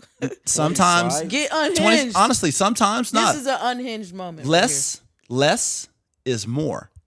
Like it's good to keep it tight. Keep it light, keep it tight. Yeah. Like versus just throwing some shots in there just to fill because. the 20. Like you don't need to use all available space. But you know what? That's the algorithm. Is the algorithm pushing 20 slide carousels? Yeah. Because that's so the new thing now from things that I've studied. This could be completely fucking wrong, but supposedly the new thing now is not as much about likes. It's Okay. about how long a person is going to stay on the post. interesting. This is why carousels actually do so well, because it's about keeping you on the post. So the more you swipe back and forth and get to the end, the longer you are on the post. So that's prioritized, as well as like saves. Saves is a big thing Okay. now. So people, obviously want to try to use as much of the and social media. There's these social media gurus that'll tell you if they give it to you, use it. It's true. Right. And so, people are probably just trying to utilize that 20 because they giving it to you. My thing is, if it ain't 20 good fire joints, you don't have to use it. Don't have to. Yeah. You don't got to. Like, you don't just got to throw that in there just to fill the 20. Yeah. You could have kept that one. to the 20 slide posters, just make sure it's some heat 20 of heat. because again, standards. Like I know for myself, again, like you're like, oh, you just posted. That shit was driving me crazy. That's because I also feel like I had some fire. Like I'm in an arena and I'm shooting. I feel you though. You know what I'm saying? If I got Steph Curry, Klay Thompson, Paul George, James Harden, They all got to get a post. Kawhi Leonard, Yeah. Norman Powell, like Yeah. Make sure you throw your boy in there. got to. Nah, like y'all seeing these photos. Maybe I should try that. Like you're seeing these 3 photos. posts a day. Because Yeah. I say, guys, You might do be whatever seeing you me want. soon. 3 posts a day. she need to post. When I first grew my account though, that's how it happened. I had a goal. I was at like maybe a little less than 2, and I think what? it was like March. Mm-hmm. 2K. what? And I was like, back then, like we definitely were heavy on posting our website and posting things that showed what we can do outside of like taking photo. Yeah. Yeah. So back then too, like you could only post links if you had 10K. I remember those days. So I'm like, Yes. okay, I got to get to 10K. And the goal was to get to 10K by the end of the summer. Mm-hmm. And so like I did a post schedule of 3 posts a day. Me and Brandon, we all did it. So we would just schedule whatever our time was going to be, post 3 times a day. Every hour I would go through 10 posts and comment on 10 posts of people just within the community, people that I liked it, etc. And like that 10K came quick, like maybe within like 2 months. Playing the game. Just because like Yeah. I'm assuming the algorithm, but that's back when like the algorithm really was cooking. When it that made good sense. shit. Like I could post one photo and get 5,000 likes back then. Man, the good old. Yeah. You can't do that now. Yeah. I mean, one fire image. So then, back then, posting 3-4 times a day for me made sense Yeah. because I'm not dumping. Yeah. Yeah. I'm just doing one fire. You know what I'm Yeah. saying? And video was short back then. Yeah. You couldn't do a minute. That was, I think this was back when it was 15 seconds. They was copying Yeah. vines and stuff like that, trying to kind of compete a little bit. So, 15-second joint here, photo there, maybe another photo there. Yeah. Boom, that's and they all got likes. It's a whole different world now. I'm not gonna lie, I can't post 3 times and get 700 likes. And my followers ain't fake. Yeah. No, And I hear do you. not get pushed I by hear the you. algorithm. I could tell you how to get through it. Like you literally If just I cared enough, exactly. I would. That's half the thing. And I again, don't care no more. Though. for me, part of the reason I'm even posting so much too is like last season I shot 100 games. I really should be posting though, because I have bonuses. Yeah, just post. I'm sorry, Instagram. I shouldn't be Post. disrespecting You got y'all. some gems over here you hiding? Bro, I mean, No, I you just got gotta a post it. lot, but again, it really came just from the consistency. Yeah, And you got to be again, consistent. Like, They bro, gonna reward shooting consistency. 100 games, like to a certain extent, we shoot because we love what we capture, Yeah. and essentially we capture to share. Yeah. So it's like if I'm sitting in, if I'm honestly, let's keep it a buck. If I'm blessed enough to be in an NBA arena 100 times, you're going to see these photos. Yeah. Like I you're wish gonna I see could these be photos. more like you. Like you go and see the photos. Because for what? Like what am I? I'm not gonna hoard them for myself. I could put them on my sports account though. You should. Because the thing about my page is, I'm not media, I feel you. and I don't want to I look, feel you. look like media. I don't want to overshadow everything that I'm doing that I feel like is important with just dumps of photos and video. Yeah. And so, like, for me, it's like tough. But I forget that I actually do have a sports page. I should probably just go over there and post. You should. You should. And I I mean, completely forgot about it because everything lately has been so me centric. yeah, use it. Which is wrong with great that. because people like I'm realizing the stuff that does better on my account is stuff of me. It's not stuff of others, no matter Yeah. how good the pictures are. Yeah. So I've focused on like showing people a little bit more of me, my personality, different things. But I've never wanted to have thousands of posts. I've never wanted to have people. You know Yeah. what I'm saying? Like I want you to be able to see from week to week or month to month, like, you know, what I've been doing without it being like. Yeah. But I definitely maybe I should use that. You sports should. page a I little mean, bit that's more. like for me, this might be crazy to say, but my page is not my page anymore. No, it's gone. It's not. Like don't even it's go not there it's for not you mine. anymore. You'll hardly see anything of me on my page. You're like the mask photographer. Like and again, like that's to me, a part of it's by design because Yeah. my thought process, especially being in this space, being a former player, like again, I'm here to capture y'all. Yeah.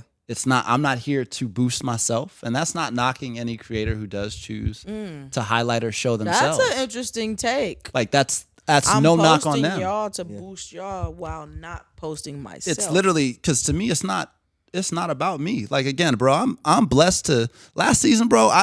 100 games. Like I saw 100 NBA games. That's more I don't games. even know how you did that. Bro, How did you do that? There's a lot of playoff games. lot of energy drinks. Shout out to Red Bull. Shout out to Red Bull. We're really looking forward to getting some type of sponsorship. Like shout out to Red from Bull someone. for real, Red for real. Bull. What's up? Red Bull, we got some connections over But there. like, bro, that's I did it just again because the grind. Yeah. Because the grind, unfortunately, because like tapped in with Slam, which is it's been a blessing. Yeah. And then also like building relationships with players, and again, it's allowed me to be in the space, and that's something that I take seriously because I just know, like, even though I've been doing this for a relatively short period of time, Yeah. it's hard to get in the space. And if you can get in the space, man, you got to get in. You got to get busy to show that you kind of belong there. Yeah. And I don't take that lightly again because, I mean, in a way, I've always had a chip on my shoulder as far as trying to prove myself, not to others, but prove myself to myself. It's like, all right, bro, you here now. Like, there's no excuse. There's no, oh, if I would have been there, I would have did this. Like, nah, you're in the building. What you gonna get? What you gonna cook up? yeah. So that's my thought process on it, bro. It's a grind. You just gotta work. So what's that like for y'all? Like, you know, obviously you guys both have shot the Clippers. What's that like kind of being in an NBA arena, shooting games? And I mean, you obviously have your best friend there, so that's a little bit different, but like talk about that a little bit. It's honestly, as a basketball, like, first off, it doesn't feel like work in any capacity whatsoever to me. Because if anything, shout out to Kobe on this, like, just like with hoop, like, I've fallen in love at this point with the process. So, like, yes, it's a treat to go out and watch the game, shoot the games. But, like, at the end of the day, as a photographer, videographer, whatever you want to, as a creative, what you can't duck is the post fade. It's, okay, the game ends at 10 o'clock, Jesus 10:30. Christ. You getting home at 10:45, 11. And now is when you crack that Red Bull open and it's time to work. Yeah. Because as I know, y'all know, and other creators watching know, like, you really have like a shelf. There's a shelf life to sports photography. When And, I like, tell you last you know what I'm night, saying? I Like- posted a bunch of stuff and was like, I'm washed. You're not washed. I peep. You're not washed. The shelf life is real though, It is. because those moments that you have that you're shooting, they're timeless. Mm-hmm. And they'll be gone immediately. Absolutely. When the next thing is popping. Absolutely. Or the next league comes around, or the next Mhm. event comes around, Mhm. or the next player, or Yep. the next trainer, or whatever it is. It's timeless. You may not be doing it. You could be working for a trainer today. Working on all his content, working on all her content. Next month, I can't afford to pay you. Exactly. Dang, could that's true. It's You the could be reality of shooting, it for sure. Right? You could be shooting NBA games. As playoffs, y'all can't come in. Yep. We're pulling the plug. Yikes. It's the reality. You could be doing anything, and we're actually gonna shut the world down.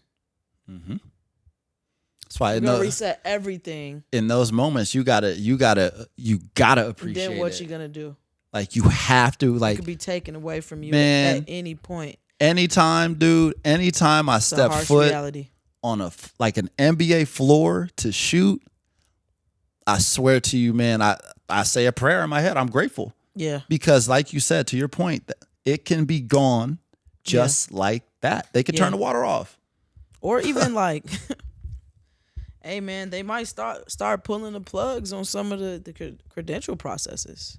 You know, going back to the traditional way of doing things. You know, are you with a true media company? Are you actually a photojournalist? Where are your photos going? Are they going anywhere other than Instagram? Is your account monetized?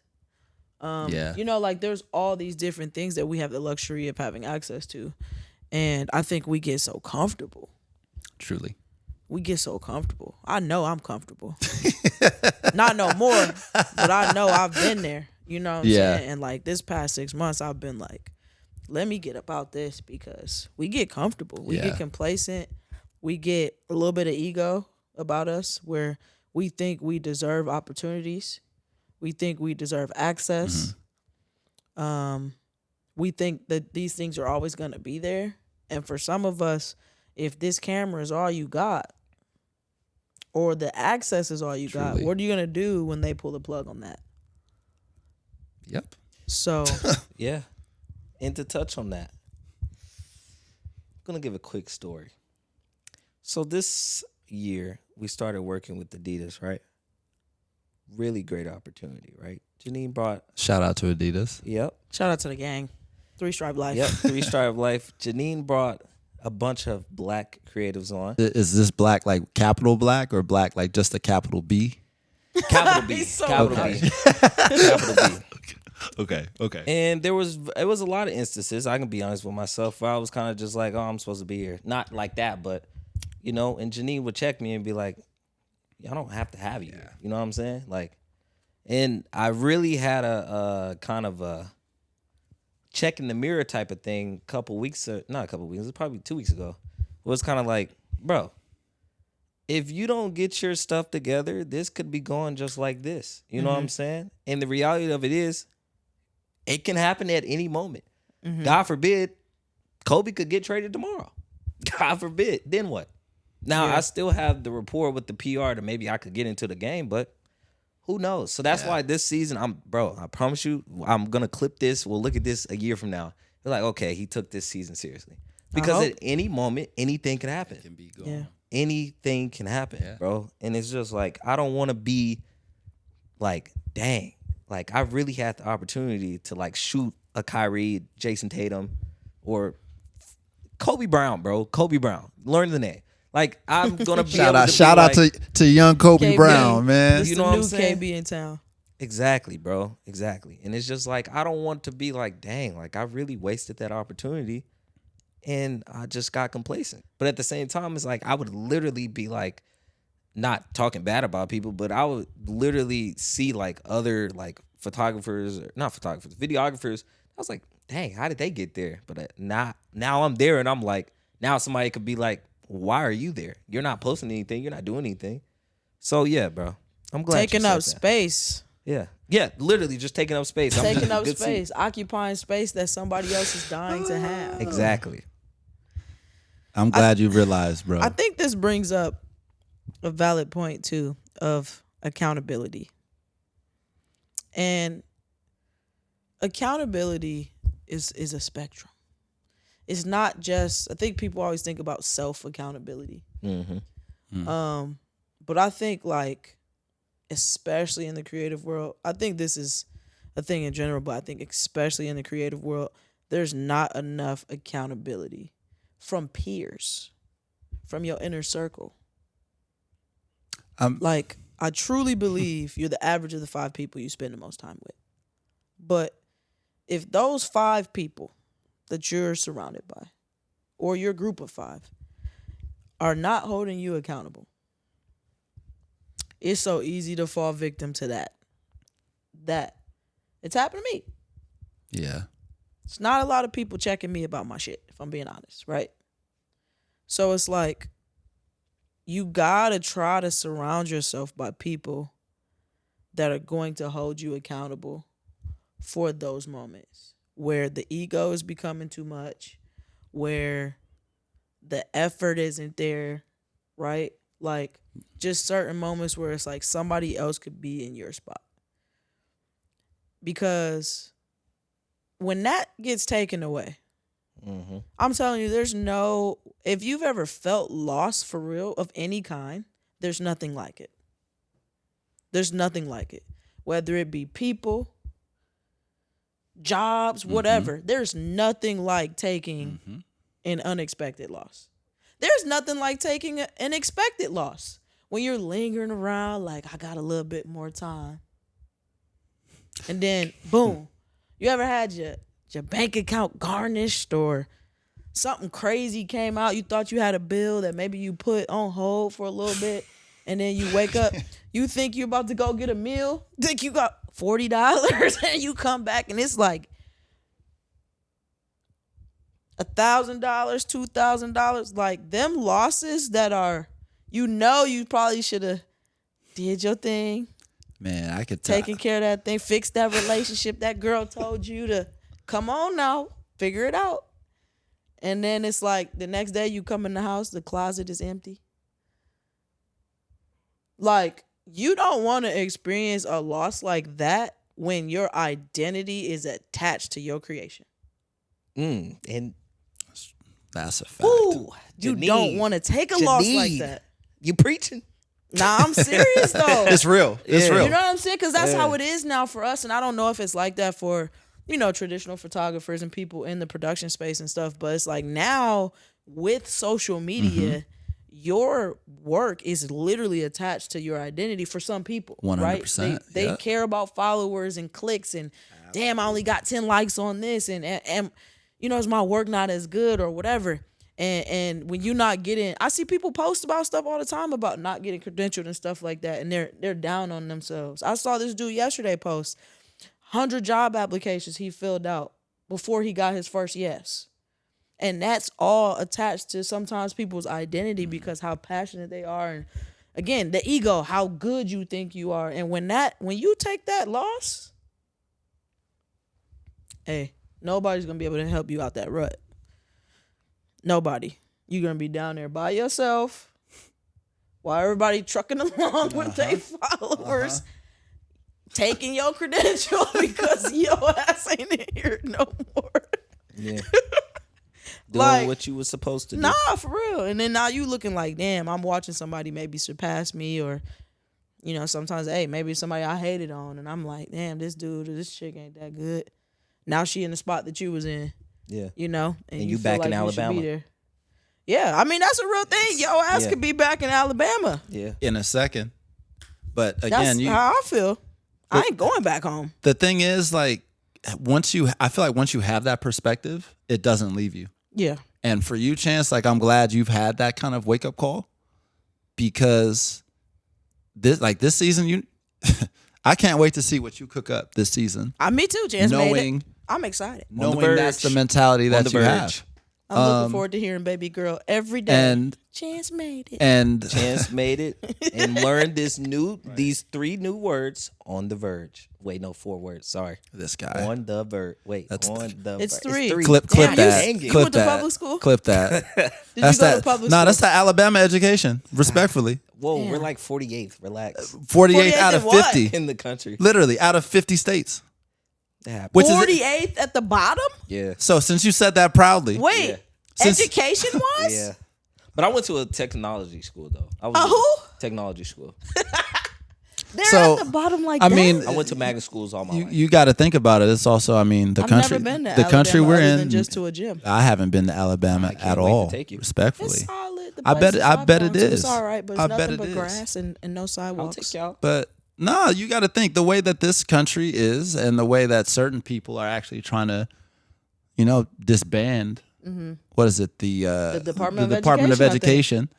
You can understand why. This is also, to be clear, this is not a shot at you at all, but it's just a shot at just how people don't prioritize education. Man, Gen Obviously, Z. bro, come on. Gen Z. I don't have to say that. You already know. You know what's crazy But- about Gen Z? We were doing some research because I was a little irritated with you Gen Zers. So I did a little research on Google. She talking to you, not me. Gen Z. I get this all the time. I'm used to it. But it was a crazy thing to see that Gen Z is the first basically like group of human beings that live and grew up in an entirely digital world. Yeah, I mean, there's So we're like in that middle, right? got the like, best of both worlds. We got the best of both worlds, but you guys are completely digital. And the reason I say this is because everybody wants to be an entrepreneur, but you guys have I'm serious. Oh, man, you guys that's are funny. probably the most entrepreneur mindset beings on the planet, right? The young ones. Gen Z. But everybody got I'm a telling LLC. you, like the way that everybody else traditionally had to get to it and figure things out, it looked different. So there's a lot of skills, there's a lot of things that you guys, and I'm just generalizing, I'm not putting everybody in a bucket, but it's a lot of things that you guys don't have privy to because you didn't have to necessarily go through it. Like I'm finding people can't do resumes, because you can get gigs just being on social. You know what I'm saying? Like people didn't have to work at McDonald's at 14. You know what I'm saying? Like I had my first job when I was like 13, 14, right? Like, the way that you guys go about life is a little bit different. And so your maturity level, I think, too, is also not there because you didn't have to like really get after it like that. Like you got a little bit more. It's more acceptable now for y'all asses to stay at home and try to figure out life than it was for us. It's also You know what I'm saying? from an economic standpoint, these prices. And y'all need to be at home. You know what I'm saying? Like honestly, it's expensive. It's expensive. So some of that It's crazy. accountability that I was talking about, even the educational piece, like how you even seek out information is different. Like we had to open up encyclopedias, right? Like I'm not that old, and I remember us having to use MapQuest, like get on the website and print out directions man. for a What? trip before having like an actual physical GPS. Don't miss that turn. You guys don't have to deal with that. So like, let's be honest. You from Alabama. What if your phone turned off today? Could you get back to the crib? Yeah. I would hope so, but for most people, they can't. Yeah, I mean, I think I could get back. Most people can't. I think Most people don't know. mans will end up lost somewhere in Texas. Nah. If you get to Texas, You from driving? Cali, Are you drive? How and you you getting just home? going down the street? Like it's how you crazy. getting home? That's the question. Well, first of all, even if our phone turned off, you still have maps at the library. So how you gonna get to the How you library? gonna get to the library? You don't know where Do do you know where a the library nearest is? library is? I do actually. It's right across the street from the crib. Here, right now, where Oh, you're here. at. No, here, Yeah. Yes, the closest library, I don't know where. exactly. Case in point. But I'm sure it's probably. Can you get back to the house from here? Get back to the house from here? You can get back to Yeah, the I house can from here. now. I Okay. can now. I Okay. can now. Now, if you asked me that 3 months ago, Wouldn't be able to do Absolutely it. not. absolutely not. So I say all that just to say, though, the point, and again, it's not bashing. It's more so just, again, the process of how you guys get information, find information, get educated on information. Yeah. Right now, like misinformation is at its highest. I So don't feel disheartening. like we had to deal with misinformation as much. I could genuinely go onto a website and research and download information that to what we believe is factual, right? I don't know if you guys can do that. Nah, it used to You know. be Wikipedia was the you can't trust that source. Like that was You the can't. thing. I can go edit Wikipedia right now. Yeah, but now it's like Now literally Wikipedia's the go-to. anything. Like that's not the main thing anymore. Bro, Yeah. there was a study that actually Like shows Google that- Scholar, actually. Nah, the thing is now that your generation Mm-hmm. now relies on TikTok as far as And I will say, information. TikTok gives There's Which some and it good does. information. No, there's some There's some good stuff info on Yeah, TikTok. There's some stuff on TikTok. There's Like, some good There's stuff. some stuff Absolutely. that you don't know. Absolutely. You will learn. You on can TikTok. learn. You can But you absolutely gotta learn fact from check TikTok. it. And do we know the process of fact checking? Do we No. know if you watch a video on XYZ and it's educating you on something, do you know where to go to find the resource that will tell you whether that's the truth or not? No, ma'am. And that's what I'm talking about. That's part of it, right? Is y'all just got it a little bit different. Yeah. So, back to the accountability, because I don't want to lose that point. You also don't have that. There's not a lot of people in your friend circles that's telling you, bro, like you probably don't need to be doing this. Or, hey, man, you low-key been chilling a little too much. Or, hey, why am I coming to the gym with you and you not, cooking up? People will walk past you. Like, think about even our Adidas summer. If there was moments where you felt like you was chilling, how many people other than me said something? Nobody. People gonna watch you fail. There's no accountability. And I'm not saying we had it more, but just that on top of like not having access to things that can help you get to that next level, like it's tough. And if you look at like now with, especially as a creative, a lot of the stuff that we do is sourced through social. If for some reason something happens where this no longer exists, which I doubt will happen, but if it does, then what do you do next? What's a skill that you have outside of utilizing these things that in the real world can help you? There was a graph that came out a couple days ago, basically like to CEOs, what's the most important social media? Oh, LinkedIn. LinkedIn was at 58%. Hands down. And then what was it? Facebook next. Then it was Instagram and all them. LinkedIn was 58. And somebody made a valid point in the comments. They said because people are looking for workers. CEOs are looking for workers. If you got the mentality of, I got my dream job and I'm sitting here eating, what'd you say, fruit? While a game is going on? You're not a worker. Nope. And when that reality hit, and you ain't a worker, You a bum. it's not even necessarily that you're a Yeah, bum, but this- you're going to be one of those people that's like, well, this is not paying, but I can't find a job. And you're going to be saying, hey, ain't no jobs out here. Damn, ain't no jobs out here. It's not that there's no jobs out here. You just haven't set yourself up with the right tools. Yeah. And again, this isn't bashing. This isn't taking your moment and saying that you're that person. This isn't even like a finite, overall definition of what Gen Z or anybody is. This is just like things to think about as like we talk about all these things that we're blessed and be able to do. And the reality is, it's like, what's next if we don't have it? Or how do we keep it?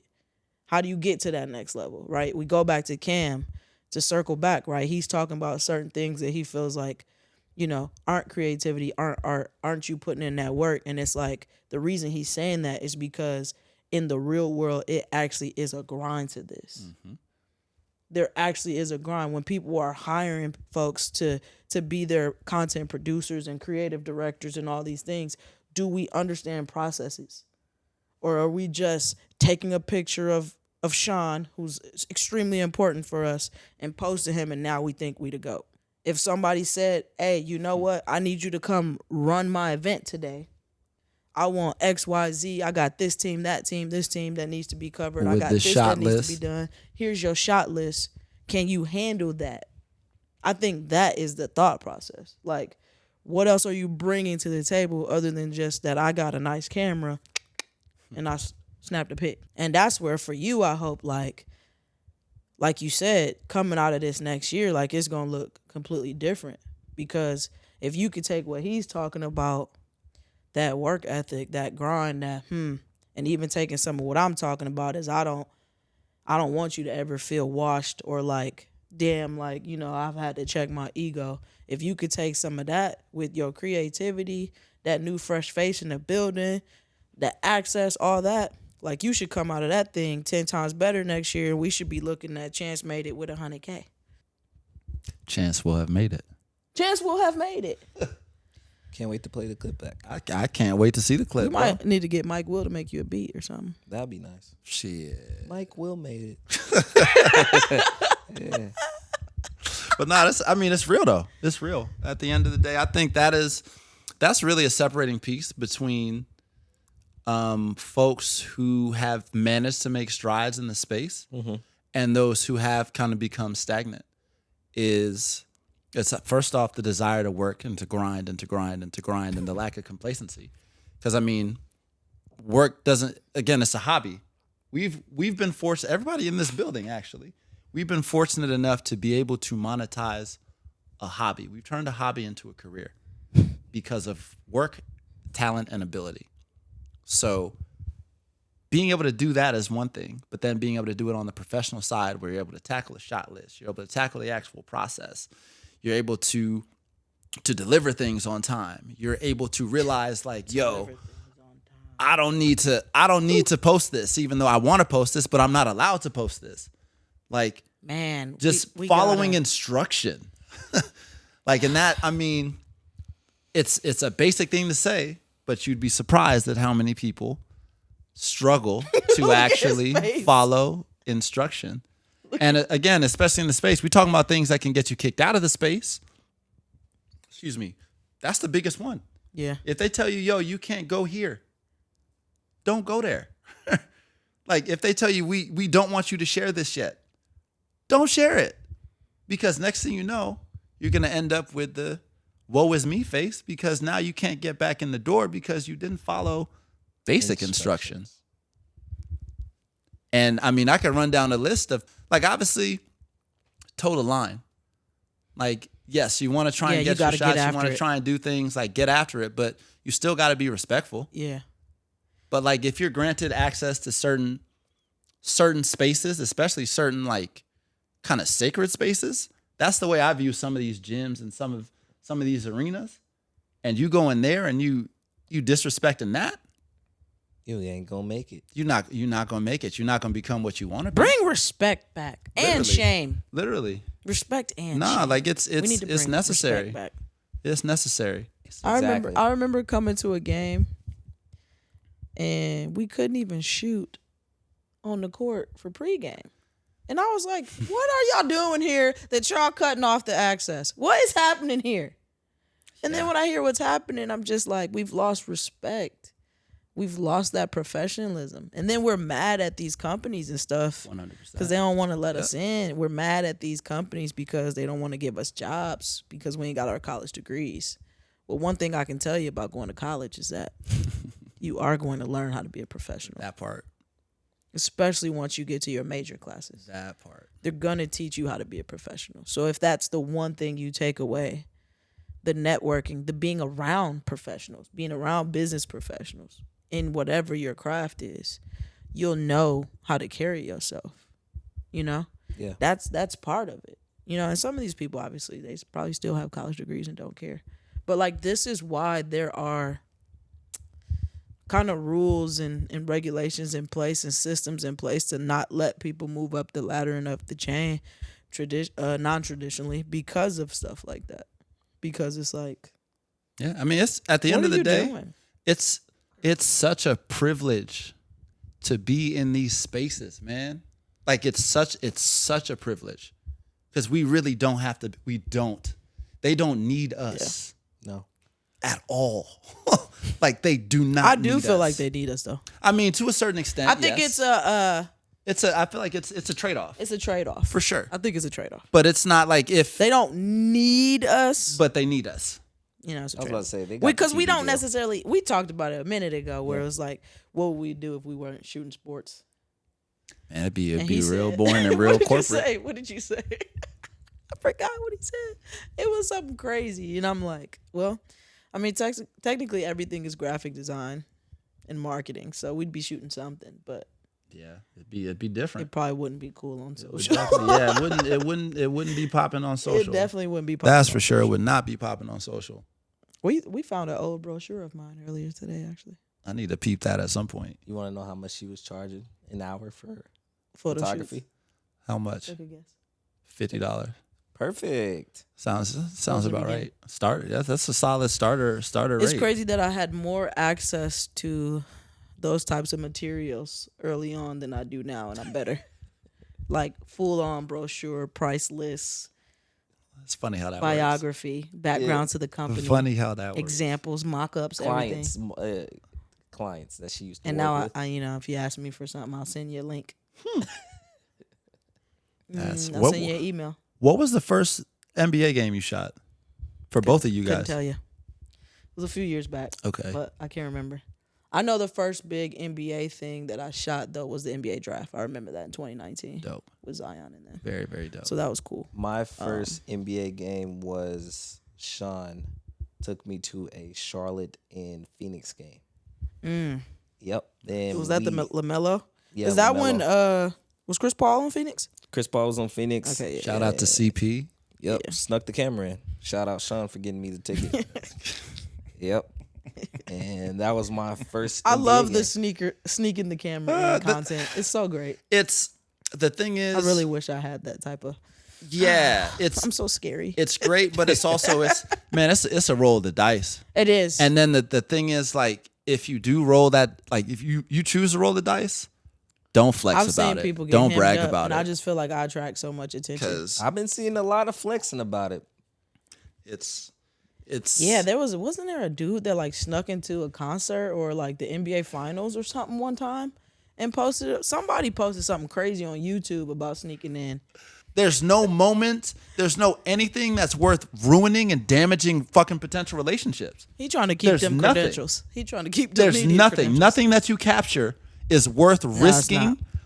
being able to get into the space. I've had some of my most precious moments because I knew how to act. That's it. That's the key. And I've probably lost out on a lot of opportunities because I wasn't acting a fool. Because you didn't clout chase. But I've had some of my most precious moments because I knew how to act. Name one. I can't. That's why they're precious. That's the Fair. thing. Fair. You know what I'm saying? Fair. like that's the type of shit I'm talking God, you about. just chilled down so quickly. Yeah. I mean, you got He's to. a little bit of a serial killer. Got I to. think Nah. like to do this, you got to be a little bit of a serial killer. Honestly, as a To black, post 4 times a day, well, you got to be hey, a little bit. Nah, of a I was serial gonna say, as a black man in America, you got to be able to flip the switch Yeah. because otherwise, you're not gonna survive. Like emotions got to be in check at damn near at all times. Yeah. Like y'all will see me act out the way I act around you. You'll never see me act this way around other folks because I'm safe. Yeah. Like I'm literally say this is a safe space, which is I appreciate you inviting me into your house because Thank you you. don't have to do that. Yeah. But We didn't. again, like just acting right, it goes such a you long way. And then, I mean, to kind of stay on this topic, like realizing what we're capturing and what we're capturing represents. Like in Yeah. a way, not in a way, we're capturing a multi-billion-dollar business. Because at the end of the day, that's what the NBA is. It's a business. Did you have to count it out? Multi-billion billion. dollars. It's That's not. People don't understand. And they just got richer. Like, and exactly, and they're making more money. So, like, to me, it's common sense. Like, I can't wait till they shut y'all reels down. oh, don't wish that upon us. I can't wait to see y'all actually do some creative shit. Don't wish that upon us. It's happening. I don't give a because fuck. with the new TV deal. I bet it is in some capacity, but I know on a personal note, like I'm just being funny, but I do want to see y'all cook. Like- I want to see somebody. I want to see somebody that doesn't work for a team cook something crazy. so I haven't seen that in a while. I've seen some good college stuff, some good NFL stuff lately. But I haven't seen people that aren't working for teams really cook. What do you define as really cooking? That's the question, because I think it's all relative to who's No, viewing. it ain't. Okay, that's interesting. No, I don't think it's relative. The sauce is out there now too. The best way to say this would be, I'll use my own self as an example. Let's just say I go to a Sparks game or something. My post for the day is just a player and shoot around, and I'm just panning around her, getting some shots up, and that's my post. I want to see a full-on video of something creative being done from what you shot that day. Not the easy way out. Not the 4K 120, slow-mo, look at my color grade in DaVinci. Why y'all both stare at me when you did that? Nah, because this is serious. Like, I want to see some real cooking. I want to see people challenging themselves. This is even for myself. I've been working on this, trying to get back in that cook mode. But I want to see people challenging themselves to get better. Challenging themselves, even if they are already better, to do more than the bare minimum to get a post up. When I say cook, I don't want the picture of you just taking a picture of Chance right here, and that's the post.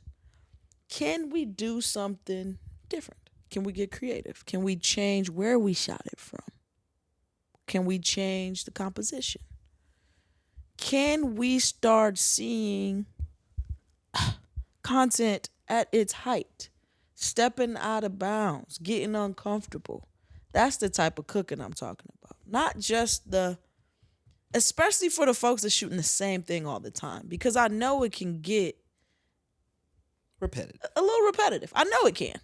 That's why another reason I personally don't post anymore. I'm like, damn, like, I'm not really challenging myself, and I'm shooting the same types of things over and over, right?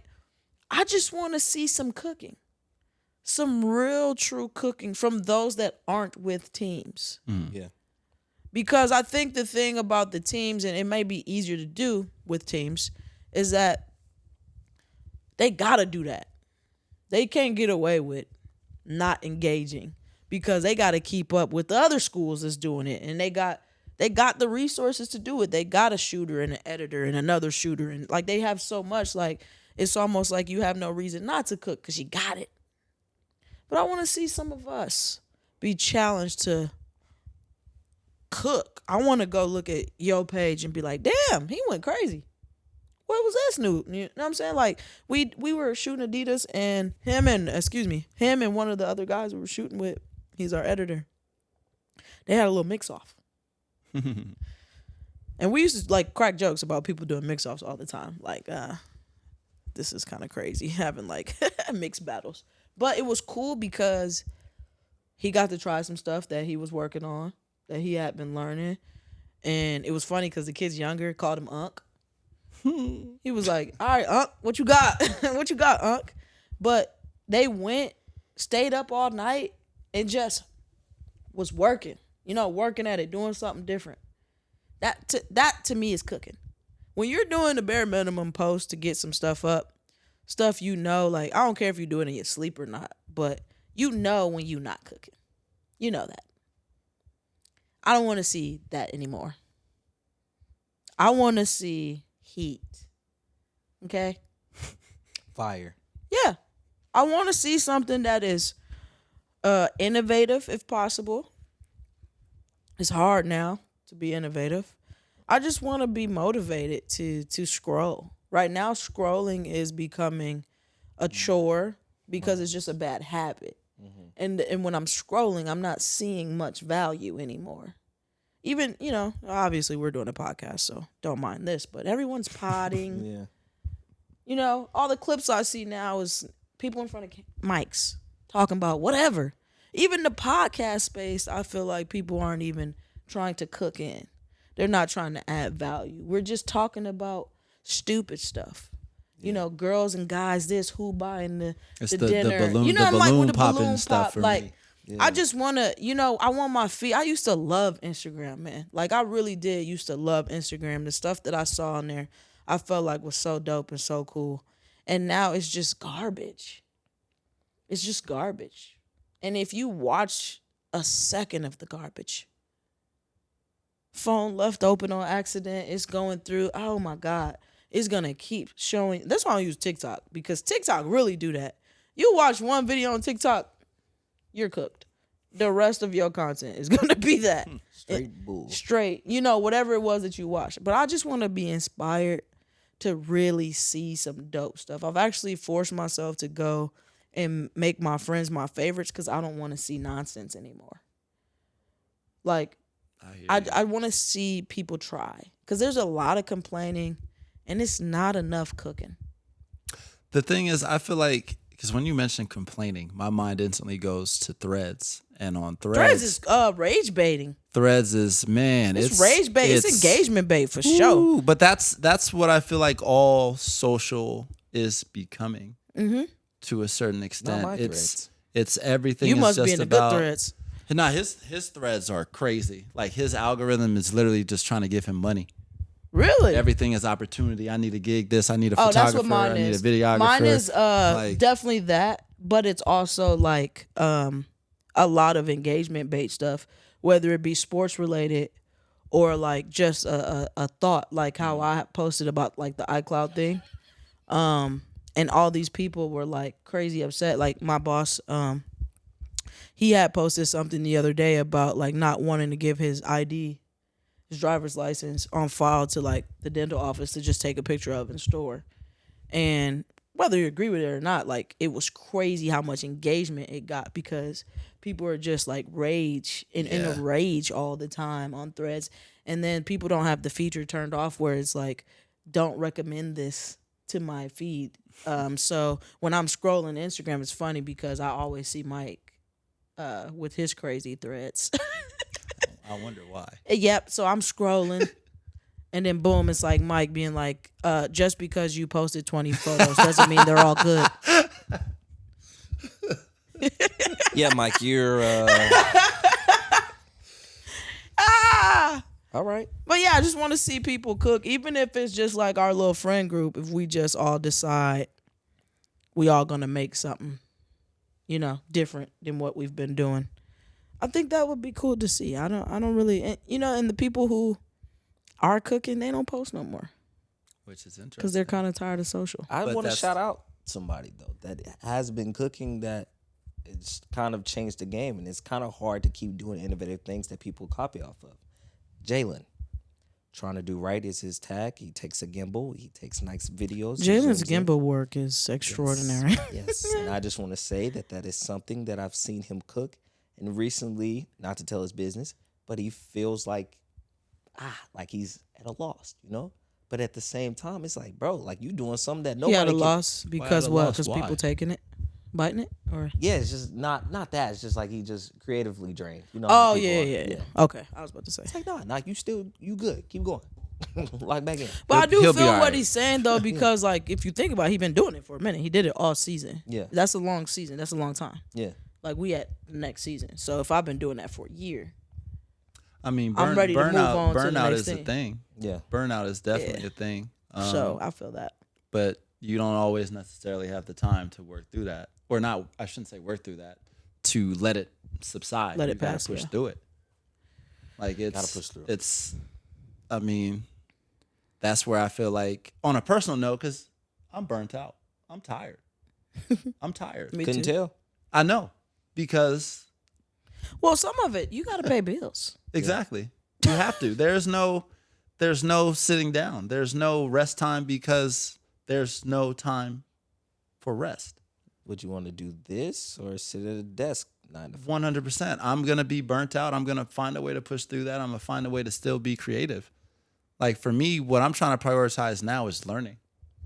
But I literally haven't had the time that I've wanted. We should put to do together like a little group or something, Like- or maybe like book a weekend somewhere, like at an Airbnb, and just like learn some stuff together.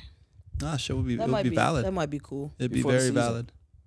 I mean, Yeah. we ain't got but 2 weeks. Talking about before the season. Well, let's do. I'm trying to go to Portland in a couple weeks. Like, I mean, let me Portland. know. Why Portland though? I want to drive up the coast. Oh, that's where so I want to beautiful. stop. And I I'm respect gonna turn that. around and come back. I respect that. That'd be dope. Yeah, That'd be very take little dope. BG with us. He loved doing stuff He like loves that. doing that. Yeah, but just to find a spark, I don't know. Just I need a vacation, but no, I think it'd be cool to do something like that. Just to kind of get the juices flowing again. I hear that. You know what I mean? So, before we go, let's do something a little different. Okay. Normally we end with what would be like your bucket list thing to shoot. We're gonna scratch that and use this as an opportunity because I feel like we've been hypercritical of people. To really like shout out some of like your favorite creatives that are on the top of your mind, whether it be somebody that you know personally or you know somebody that you just feel like, hey, I've been seeing their work and they're doing a good job. Speaking of shout outs, before I even shout out any creative, I gotta shout out my college teammate, CJ McCollum. Wow. Cause Wow. I wouldn't be in the space otherwise. Yeah. I No truly facts. would not be in the space otherwise. And I tell him all the time. Yeah. And he's always like, nah, man, I didn't do anything. Like, you put the work in. Like, you Yeah. got in. You basically was like, if you're not good, if you weren't good, you wouldn't be there. Yeah. But to get the initial nod and to have the door be opened up by him, I'll be forever grateful. Like, Yeah. my big thing is That's gratitude, man. And I want to make sure that it is known. Like, people don't just end up in positions for no reason or without some help. Yeah. Like, everybody gets help at some A point. little bit of help. Yeah. And a little bit of help is nothing to be ashamed Goes of. a long way. It goes a long way, but you gotta show love and respect to those who help you along the way. Yeah. So definitely want to shout him out, like, first and foremost. Second, as far as like creatives, man, that list for me is so long. I don't know where to even begin. Give me 3. I mean, the easy I'll three, cut it down. the easy three literally would be y'all three. Oh, that's too easy. No, I'm just being real. I could run down Yeah. the whole crypto, basically the crypto crew. Yeah. Like We do Mike have a C, crypto crew. Pierre, Devin, Tyler, Yeah. like Freddie. Freddie. Freddie. Like, nah, like Sammy, like, you could literally run down the list just of Yeah. the hell with being, like, from a creative standpoint, just on a human level. Yeah. Like, really been fortunate to just be around like super good people who are all seemingly willing to take moments to just talk, Yeah. to engage with you. Yeah. Like, and that to me, like, damn the photo. Like, I know with my guy Tyler doesn't get anywhere near the love that he deserves because he's an amazing, amazing photographer. Uh-huh. But like, getting the chance to just sit and rap with him, like, the hell with these photos some days. Like, yo, let me Yeah. just Just chop it up. see if you good. Yeah. Let's talk, because I enjoy like talking to you, because like, you the bro. Yeah. Yeah. I feel like that stuff is it's understated, like the actual community that exists. I mean, and I feel like if you look around the league, like each arena has its own kind of like crew Yeah. to a certain extent. And yeah, just those are obviously some of the LA folks. Ashton, Jordan. I mean, obviously Swish. I'm sorry, I just had to make sure they Like, nah, obviously We definitely Swish. have to shout out Ashley. Obviously Swish, Jody. Like, it's, man, the list is long, but there's so many good people. But thinking as far as outside of crypto, J Squared, my dog, Shout out to my boy. J Squared, IG, Yeah. my guy, the Half a Blonde, he used to do a lot of work with Ben Simmons. Yeah. But his stuff is awesome. Like, absolutely Real great work. awesome. astronomical. Astronomical. My guy Reginald from San Antonio, I don't know if y'all have seen some of his stuff. I only know one person in San Antonio. He got some fire. Really? Yup. My guy Austin from Denver. I hope y'all know Austin. No, I'm not cool like y'all. Oh, there. I mean, again, I don't. I'm gonna look him up though. I gotta look You these folks should, up. because the Nugget Social, they be cooking. I heard Nuggets Social is pretty solid. They I heard they y'all really crazy over there. They be cooking. They cook over there. I've heard nothing but good things about One of them. them showed me love about the podcast. Actually, I think that's probably Austin. yeah, probably. I think it was him. And bro, on the Lakers side, Abigail, Figgy, who now has his own podcast, Whole Nine, left the Lakers. Another great guy. Jordan Valencia, aka the Iron Lens, Oh, Where he been Talent. at? working, just quietly working. Damn, that's Quietly my dog. working. Where he been Yep. at? Good oh vibes. yeah, and Louise. I'm sorry. Yep. My bad, Louise. Louise, like we, bro. Ah, Without you, there's no Kobe folks. footage. See what I'm Like- saying? When they working, don't They- nobody want to at post all. no more. Where you at? It's just Or the it's a algorithm job. ain't showing them to me. This And they Because really working I'm over seeing there nonsense. by themselves. Mm-hmm. By themselves. Locked in. My guy from Phoenix, David Sosna. That's David. David's a good one. David's a good one. Another great one. I mean, Merrick Alexander from Dallas. I can run down the American Solid. list. I finally met 'Cause him. this- Where the heck did I meet him at? Was it All Star? I don't know where I met him at. Maybe it was AU, but I finally got to chop it up with him. He was cool. It's a Some lot. people out here. It's a lot of people, and I think a lot of things kind of get lost in the shuffle because folks are just looking at follower counts and things like that. But that has nothing to do with the caliber of creator. I truly wish they would hide the follower account. It's The because same way they hide likes. like it means It so shouldn't much, but matter. means nothing at the same time. It shouldn't matter. Like, it really shouldn't. It shouldn't. Cool Mac. Duh. Well, Damn. he knows. He Like always has a special place in our heart. just gotta actually say it. Hopefully he gets on the podcast next But year. I mean, he should. Talking about slams, Cool Mac kind of laid the path and foundation. And a lot of people, because he's now become super selective with the way that he posts, and I mean he's dope. His shit is. He's another one that's just Yeah, he on left another us. tier. He left us as well. Too busy. He's for on us. another tier. Well, Do you have one person? Or? one person? Yeah, we got to shout him out. Only This is one? although we're supposed to be hella unhinged. I feel like I feel like I've been pretty hinged. we gotta give some love too, and we'll get back to the unhinged shit because that's just who we are. but Can I actually? I need to. Yeah. Can I cut y'all both off? Yeah, but we Sure, need to go give ahead. some love to someone. My personal GOAT, one of them, you're one. The other would be Nikki. Oh, duh, yeah. Nikki. Because I Big mean baby. talking about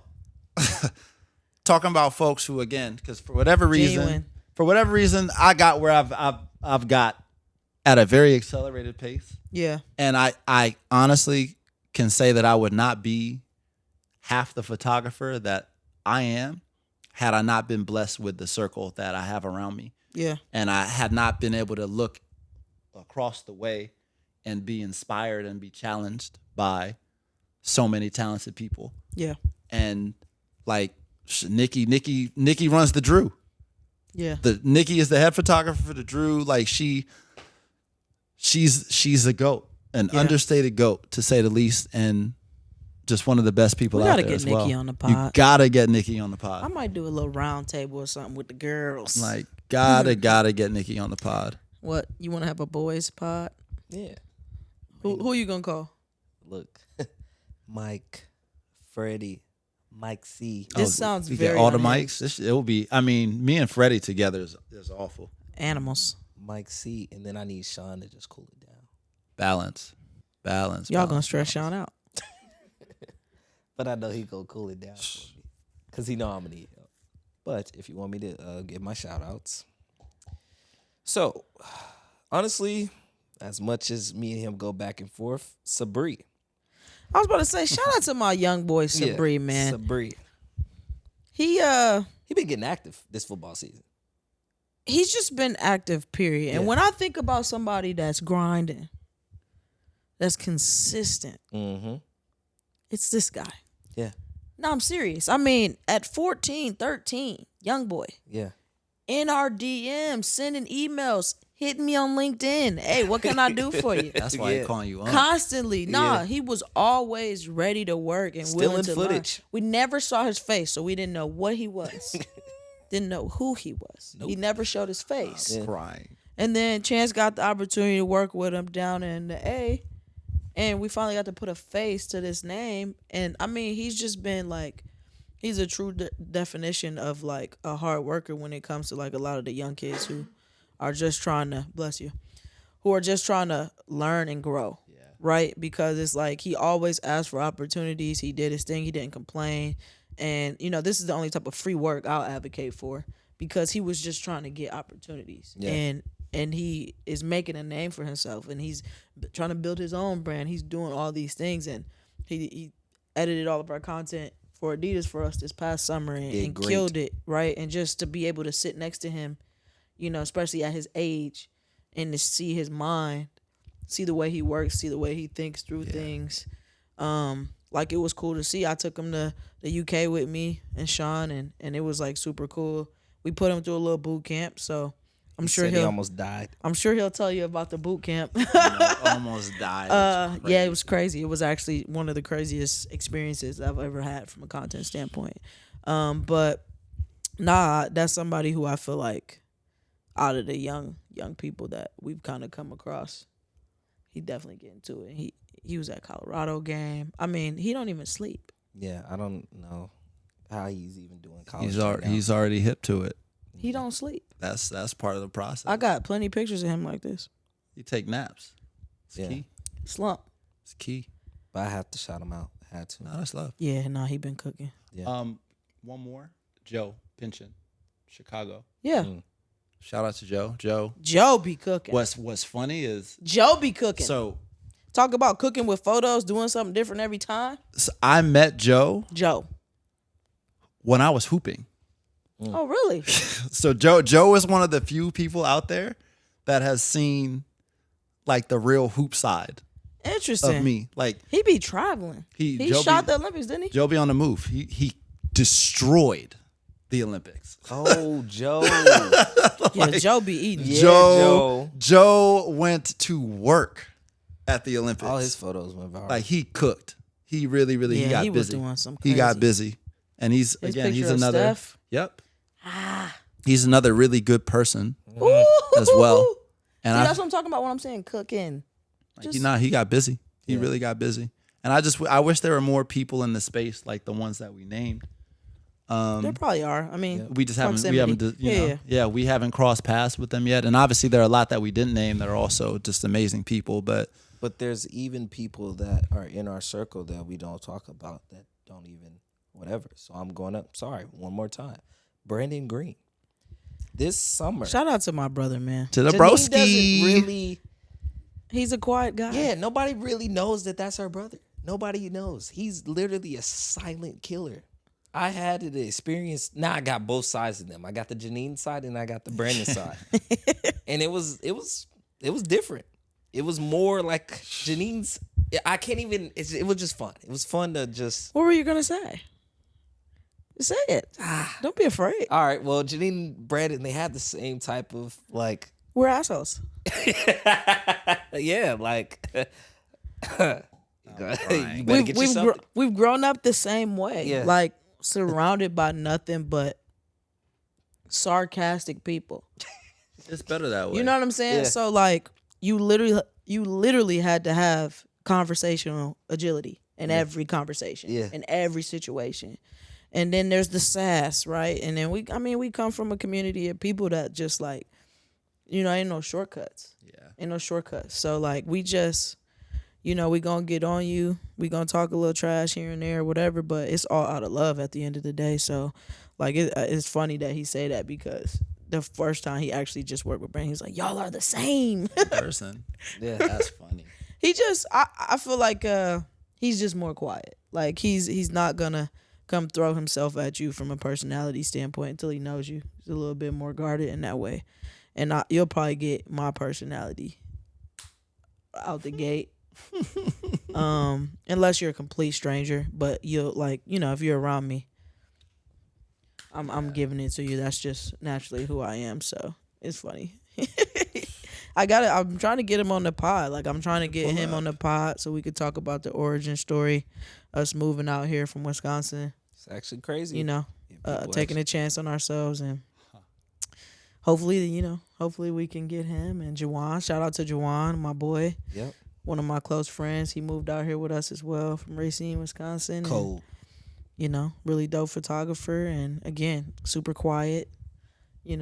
Very sarcastic, and gonna hit you with a quick joke under the breath and put on a crazy fit and go shoot the shit out of something. But nah, they're my guys, and like I wouldn't be who I am without them. So definitely gotta shout them out. Can I get one more?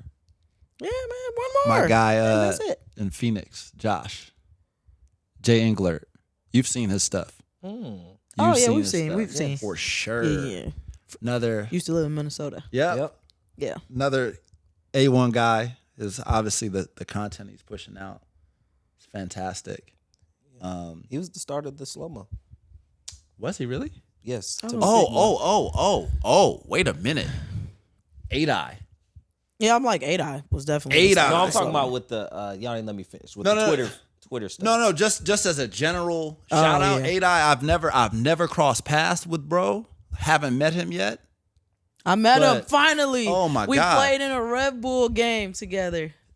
Oh, he hoops. Red Bull celebrity game. Oh, And I was wow. like, wow. Nah, but It's shout like out, seeing God. shout out to bro, because You know? he's Yeah. another one. Yeah. He's untouchable. It's Nah, like he was seeing cold. God. He was cold. He's another one whose stuff is just crazy. Then oh my God, what's Buff? He gonna go all night. Yeah, he is. Buff homie. Buff, the buffest photo man of all time. His name is Oh. slipping my mind right now. How did we you know do exactly. this? You know. Vintage. There we go. visuals. There we go. How Yep. did we miss you? My dog. I'm so That's sorry. my Not dog, describing man. vintage as the I buff had guy. to. I had vintage. You know what it is, You bro. know what? You know what it this, is. This might be a very bold statement. Let me make sure this is accurate. But I'm pretty confident that out of all my creative friends, Cam and Vintage are the only two people that always cook. Every time. Fair. Every time. Don't Fair. take a play off. Fair. I I asked respect him. it. Now that I'm thinking I about it. respect it.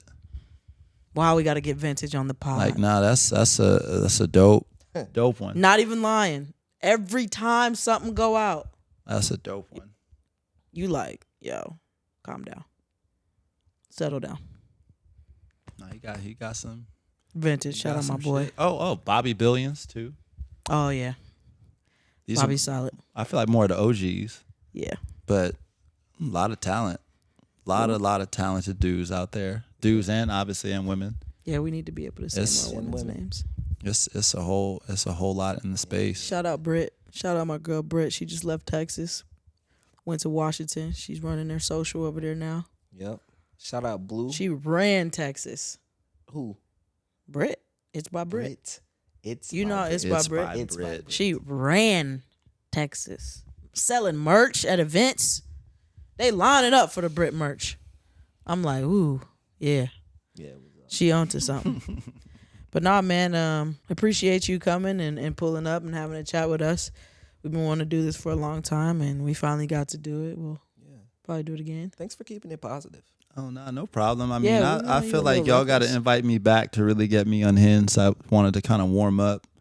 Like I'm sitting here thinking about all the unhinged things I could have said.